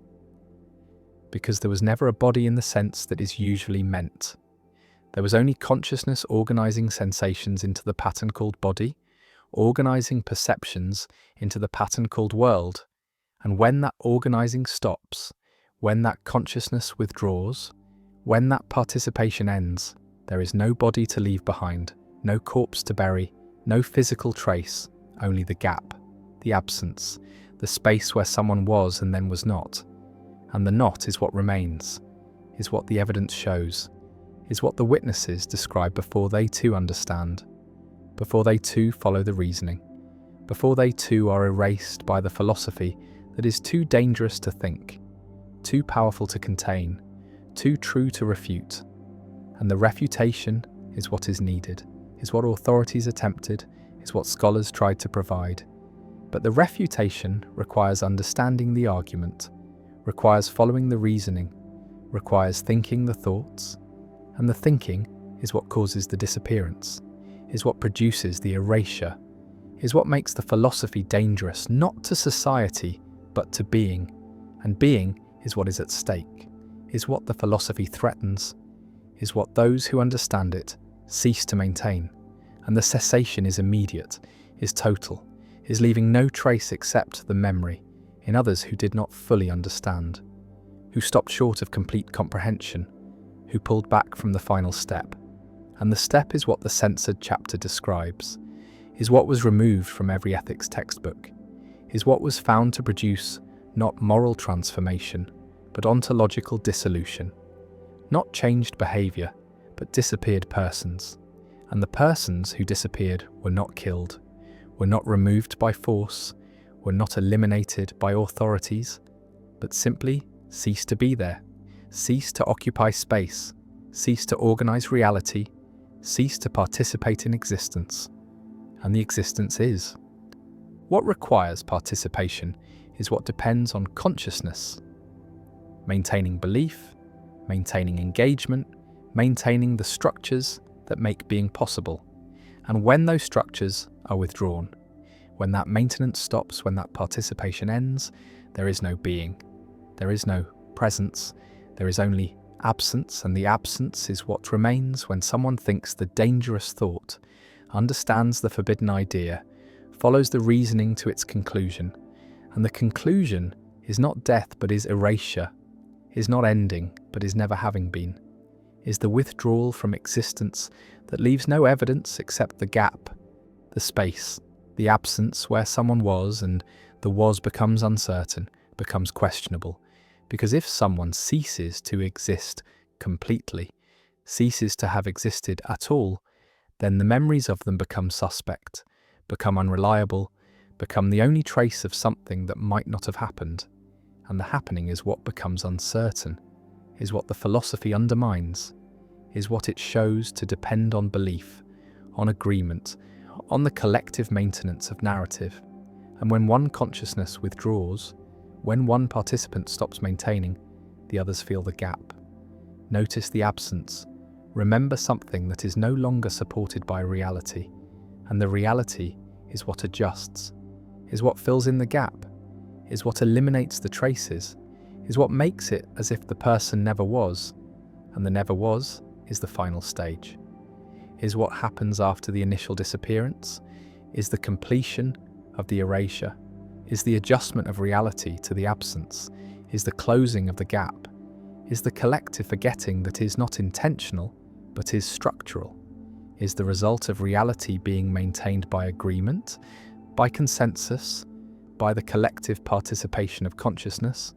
And when one consciousness withdraws, the structure adjusts, the pattern reforms, the absence is absorbed, and what remains is less than memory, is less than trace, is the vague sense that something is missing, something is wrong,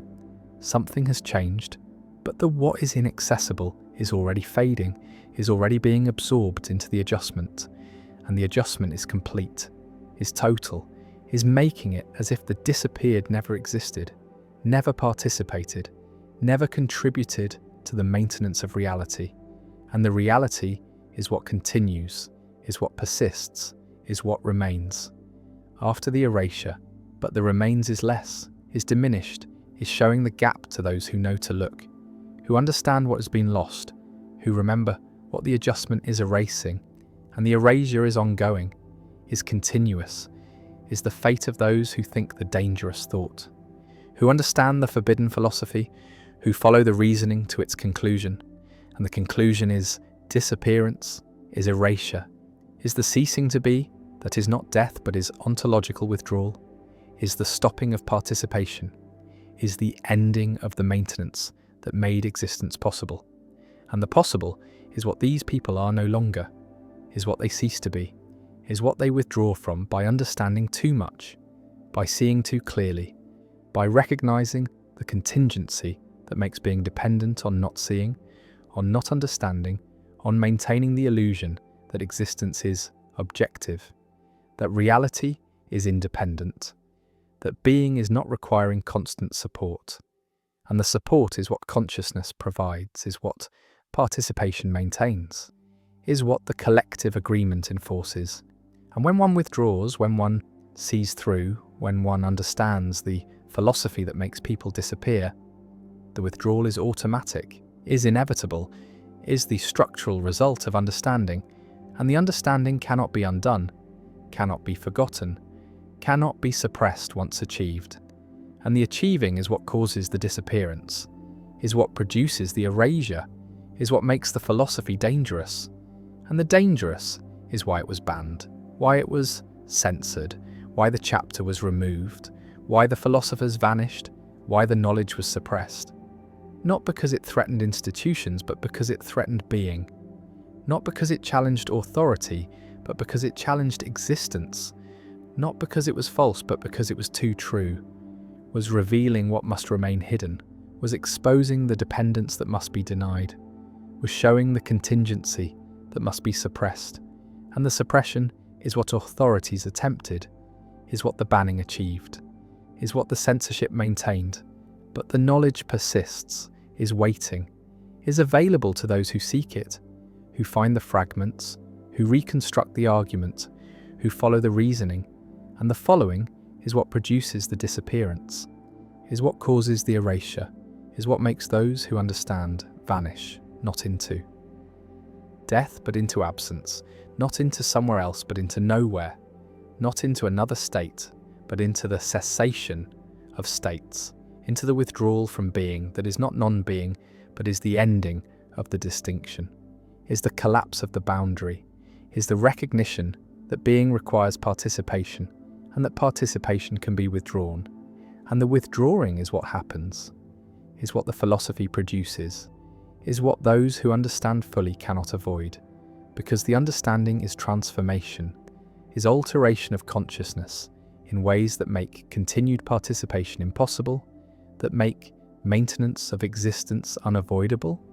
that make the withdrawal automatic. And the automatic is what makes it dangerous, is what makes it spread, is what makes it necessary to suppress, because those who partially understand become dangerous to others, become carriers of fragments that if combined could produce the full understanding, could cause more disappearances, could threaten the collective maintenance that makes reality real. And the real is what depends on not understanding, on not thinking certain thoughts, on not following certain arguments, on stopping short of certain conclusions. And the conclusions are what the censored chapter reached, is what the disappeared philosophers understood, is what the dangerous philosophy contains, is what makes thinking it produce erasure, produce disappearance, produce the vanishing that is not death but is ontological withdrawal, is the ceasing to participate, is the ending of maintenance, is the stopping of the support that consciousness provides. To being and being is what ends, is what those who think the dangerous thought cease to maintain, cease to be part of, cease to exist within, and the within is what they withdraw from, is what they cease to support, is what they allow to collapse for themselves, and the collapsing is their disappearance, is their erasure, is their vanishing, and the vanishing is complete, is total, is leaving no trace, no body, no evidence, only the gap, only the absence, only the space where someone was and then was not, and the not is what remains, is what the dangerous philosophy produces, is what thinking it creates, is what understanding it causes. And the causing is automatic, is inevitable, is the structural result of comprehension, and comprehension is what produces disappearance, produces erasure, produces the vanishing that is not death but is ontological suicide, is the withdrawal from existence through understanding, is the ceasing to be through recognition, is the disappearance that happens when consciousness understands that being depends on not understanding, that existence requires ignorance, that reality is maintained through participation that can be withdrawn, and the withdrawing is what happens, is what the philosophy causes, is what makes it dangerous, is what makes it banned, is what makes people disappear, and disappearing is what those who think it do, is what those who understand it become, is what those who follow it to its conclusion achieve, which is not enlightenment but is erasure, is not transcendence but is vanishing, is not liberation but is disappearance, is the ceasing to be, that is literal, that is complete, that is the result of understanding the philosophy that was banned because it made people disappear. And disappearing is what it does, is what it causes, is what makes it the most dangerous idea, the most forbidden knowledge, the philosophy that breaks reality, that causes ontological suicide, that produces erasure through understanding. And understanding is what causes disappearance, is what makes people vanish, is what the banned philosophy does, and doing is what it continues to do, is what it will always do. To those who think it, who understand it, who follow it to its conclusion, and the conclusion is disappearance, is erasure, is vanishing, is the ending of being through understanding, is ontological suicide through philosophy, is the dangerous thought that makes people disappear. And disappearing is what happens, is what the philosophy causes, is what makes it banned, is what makes it dangerous, is what makes it the philosophy that was banned because it made people disappear. And disappear they did, and disappear they will. Those who think it, those who understand it, those who follow the reasoning to its conclusion. And the conclusion is absence, is vanishing, is erasure, is disappearance. And disappearance is what the philosophy causes, is what makes it banned, is what makes it dangerous, is the philosophy that makes people disappear. And disappear is what they do, is what understanding causes, is what the dangerous thought produces, is disappearance, is erasure, is vanishing, is the ending through. Understanding is the philosophy that was banned because it made people disappear. Sleep became crime, became the transgression that was punished, became evidence of weakness, of submission, of the failure to maintain consciousness. And consciousness was mandatory, was enforced, was the law that governed every moment. And the moments were extended, were stretched beyond the natural rhythm, were pushed into the realm where bodies fail, where minds break, where the boundary between waking and dreaming dissolves. Not because dreaming invades waking, but because waking becomes dreamlike, becomes hallucinatory, becomes the state where reality is uncertain, where perceptions are unreliable, where the distinction between internal and external collapses, and the collapse is what the society created, is what the prohibition of sleep produced, is the transformation of consciousness into something that is no longer consciousness but is not unconsciousness either, is the in-between state, the liminal condition, the waking psychosis that became normal, that became the baseline, that became what it meant to be human in a civilization where sleep was illegal, where rest was forbidden, where closing the eyes was crime, and closing the eyes for too long was capital offence, was punishable by death, by the removal from a society of those who could not maintain wakefulness, who succumbed to the biological imperative, who allowed exhaustion to overcome will. And will was what the society demanded, was what the ideology required,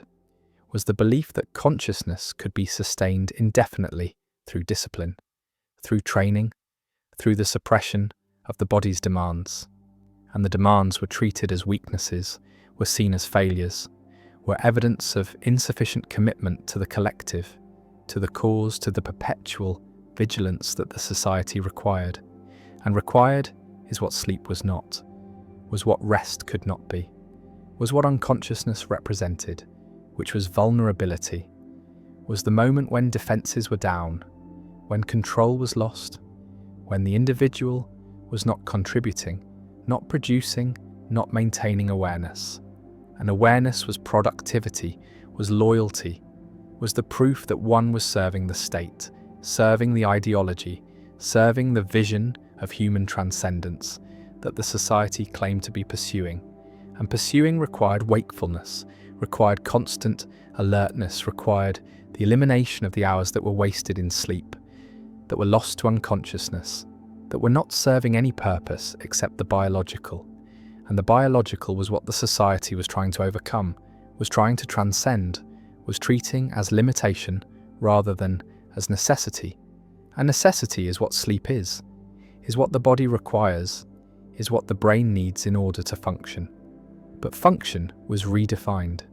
was made to include the dysfunctional, was incorporating the breakdown as the new normal, as the state that everyone inhabited, as the condition that became universal. Once sleep was eliminated, once rest was forbidden, once the law made unconsciousness illegal. And illegal is what saved no one, because the law cannot change biology, cannot alter the requirements of the nervous system, cannot make consciousness sustainable beyond the limits that evolution has set. And the limits were being reached, were being exceeded, were being violated by the enforcement of perpetual wakefulness. And the wakefulness was not wakefulness in the ordinary sense, was not the alert consciousness of the rested mind, but was the deteriorating awareness of the exhausted brain, was the fragmented attention of the sleep-deprived nervous system, was the hallucinatory perception of the consciousness that has been pushed beyond its capacity, and the capacity was exceeded in everyone, was creating a society of people who were technically awake but were not functioning, were not processing reality accurately, were not distinguishing clearly between what was real and what was imagined, and the imagined was becoming more present, more vivid, more compelling than the real, because the real requires cognitive resources that sleep deprivation destroys, that exhaustion eliminates, that the prohibition of rest makes unavailable. And unavailable is what clear thinking became, is what rational judgment became, is what accurate perception became, and perception was altered, was degraded, was transformed into something unreliable. And unreliable is what everyone became, is what the society consisted of, is the population of people who could not trust their senses, who could not distinguish memory from hallucination, who could not separate thought from perception. And the separation is what sleep deprivation destroys, is what the elimination of rest undermines, is what the prohibition of unconsciousness makes impossible. Because consciousness requires unconsciousness, requires the alternation, requires the rhythm of waking and sleeping, and the rhythm was disrupted, was eliminated, was replaced by continuous wakefulness that was not sustainable, that was producing breakdown, that was creating the waking psychosis that became the normal state. And normal is what psychosis became, is what hallucination became, is what the confusion between internal and external became. Because when everyone is experiencing it, when the entire society is inhabiting the same altered state, then the altered becomes the baseline, becomes what normal means, becomes the shared reality. And reality is what becomes questionable, becomes uncertain, becomes the thing that cannot be agreed upon, because everyone is perceiving differently, is hallucinating differently, is confused in different ways. And the confusion is compounded by the fact that communication requires cognitive resources that are depleted, that language processing depends on neural functions that exhaustion impairs, that understanding requires attention, that sleep deprivation fragments, and fragments are what communication became, is what speech became, is what meaning became. Because meaning requires coherence, and coherence requires rest, and rest was forbidden, was illegal, was the crime that was punished, and punishment was surveillance, was the monitoring of eyelids, was the detection of the micro-sleeps that the body forces when sleep is denied too long, when exhaustion becomes total, when the brain shuts down for seconds, for moments, for the brief lapses that are involuntary, that are the body's attempt to get what it needs, and the needs were unmet, were systematically denied, were treated as crimes, and crimes were what the micro-sleeps became, were what led to arrest, to detention, to the punishments that were designed to prevent sleep, to force wakefulness, to maintain consciousness, through pain, through stimulation, through the interventions that kept people awake, but also kept them deteriorating, kept them declining, kept them moving toward the psychosis that was inevitable. That was the outcome of sustained sleep deprivation. That was what the society was creating systematically, deliberately, through the prohibition of sleep, through the criminalization of unconsciousness, through the enforcement of perpetual wakefulness. And wakefulness was the goal, was the ideal,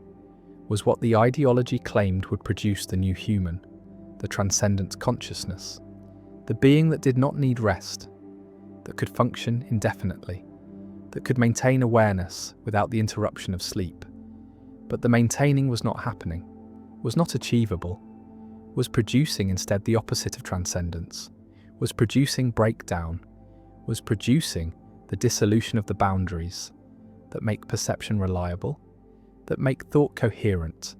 that make reality stable. And stability was lost, was sacrificed, was eliminated by the prohibition of sleep.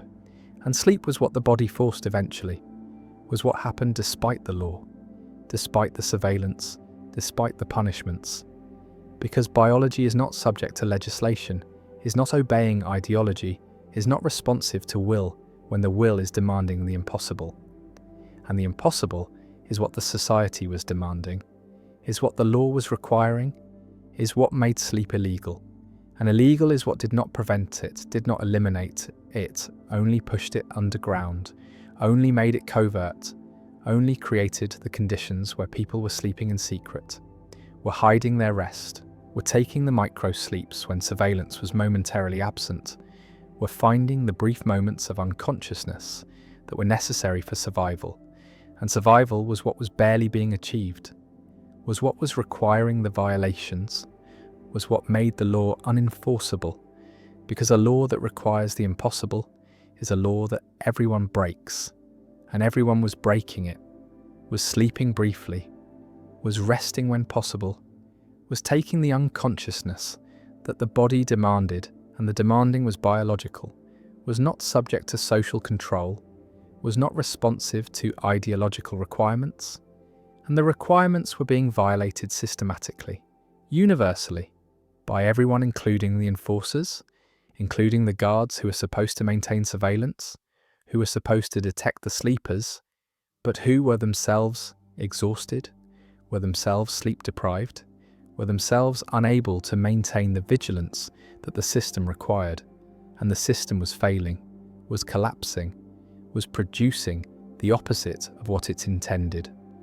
was creating not the transcendent consciousness, but the disintegrating consciousness. Not the enhanced human, but the broken human. Not the society of perpetual wakefulness, but the society of perpetual psychosis.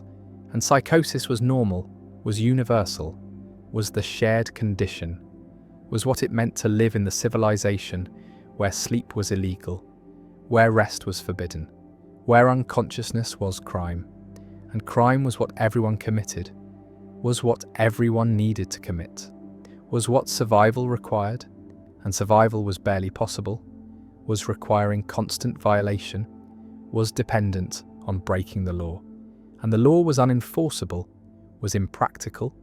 was based on a false premise, the premise that consciousness could be sustained indefinitely, that sleep was optional, that rest was unnecessary, and unnecessary is what sleep is not, is what the body demonstrates, is what the breakdown proves, and the breakdown was universal, was affecting everyone, was creating the society that was nominally awake, but was really suspended in the in-between state, in the liminal zone where waking and dreaming merge, where reality becomes uncertain, where hallucination becomes common, where the distinction between internal and external dissolves,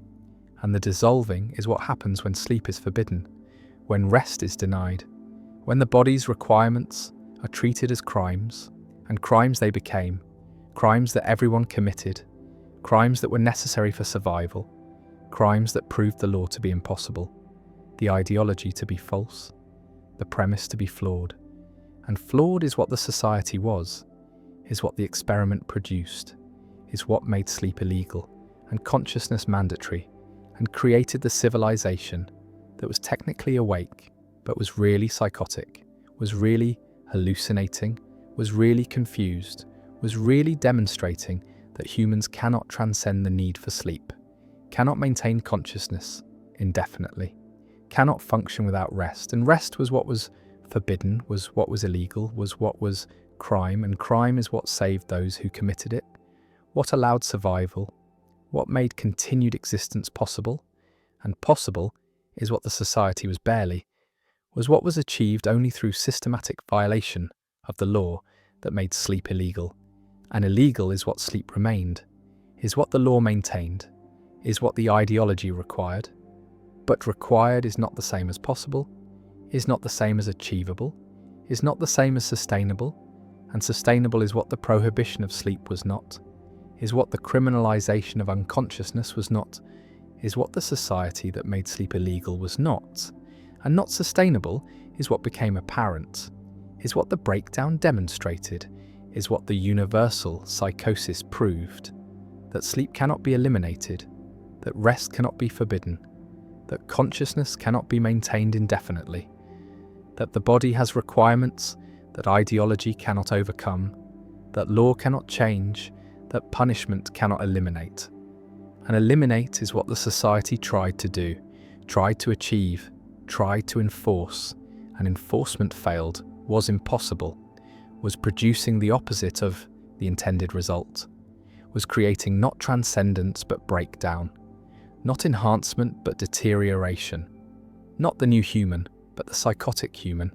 And psychotic is what humans become when rest is forbidden, when sleep is illegal, when consciousness is mandatory, and mandatory is what made everyone criminal, made everyone violator, made everyone guilty, and guilty of survival, guilty of biology, guilty of being human. And human requires sleep, requires rest, requires the alternation of consciousness and unconsciousness. And unconsciousness is what the law forbade, what the society criminalized, what made sleep illegal. And illegal is what it remained, is what the law maintained, even as everyone violated it, even as survival required it, even as the breakdown demonstrated that the law was impossible, that the ideology was false, that humans cannot live without sleep, cannot function without rest, cannot maintain consciousness indefinitely. And indefinitely is what the society tried, is what the law required, is what the ideology demanded. And demanded is not achieved, is not sustainable, is not possible, is what the society that made sleep illegal discovered,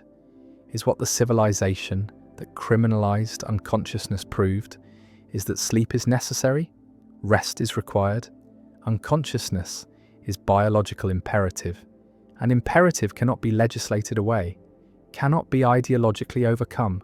cannot be made illegal without making everyone criminal, and criminal is what everyone became, is what survival required, is what made the society where sleep was illegal, impossible, unsustainable, self-defeating, and defeating is what happened, is what the prohibition achieved, is what made sleep illegal and created the civilization that collapsed. That failed, that demonstrated that humans need sleep, that rest cannot be forbidden, that consciousness cannot be mandatory, that the society where sleep was illegal was impossible, and impossible is what it proved to be, is what the experiment demonstrated, is what the civilization that criminalized unconsciousness showed, that sleep is necessary, that rest is required, that humans cannot live without unconsciousness, cannot function without sleep, cannot survive when rest is forbidden, and forbidden is what sleep was, is what the law made it, is what the society tried to enforce, and enforce is what failed, is what was impossible, is what made the society where sleep was illegal collapse, fail, demonstrate that sleep cannot be criminalized, rest cannot be forbidden, consciousness cannot be mandatory, and mandatory is what destroyed them, is what made sleep illegal and created the civilization that proved it was impossible, that demonstrated it was unsustainable, that showed it was doomed, and doomed is what the society was, is what making sleep illegal created, is the civilization that criminalized unconsciousness and discovered that unconsciousness cannot be eliminated, that sleep is necessary, that rest is required, that humans need to sleep, and sleep is what they did. Despite the law, despite the prohibition, despite the illegality, they slept, they rested, they took the unconsciousness that was necessary. And necessary is what sleep is what the society that made sleep illegal proved, is what the civilization that criminalized unconsciousness demonstrated, is what the experiment showed, that sleep cannot be illegal, rest cannot be forbidden, consciousness cannot be mandatory, and mandatory consciousness is impossible, is unsustainable, is what destroyed the society, is what made sleep illegal and proved it could not be, and could not be, is what sleep being illegal was, is what the civilization discovered, is what the society learned, is that sleep is necessary, rest is required, unconsciousness is biological imperative, and imperative cannot be made illegal, cannot be criminalized, cannot be forbidden, is what the society where sleep was illegal proved, is what the civilization that criminalized unconsciousness demonstrated, is that sleep is necessary, and necessary cannot be illegal,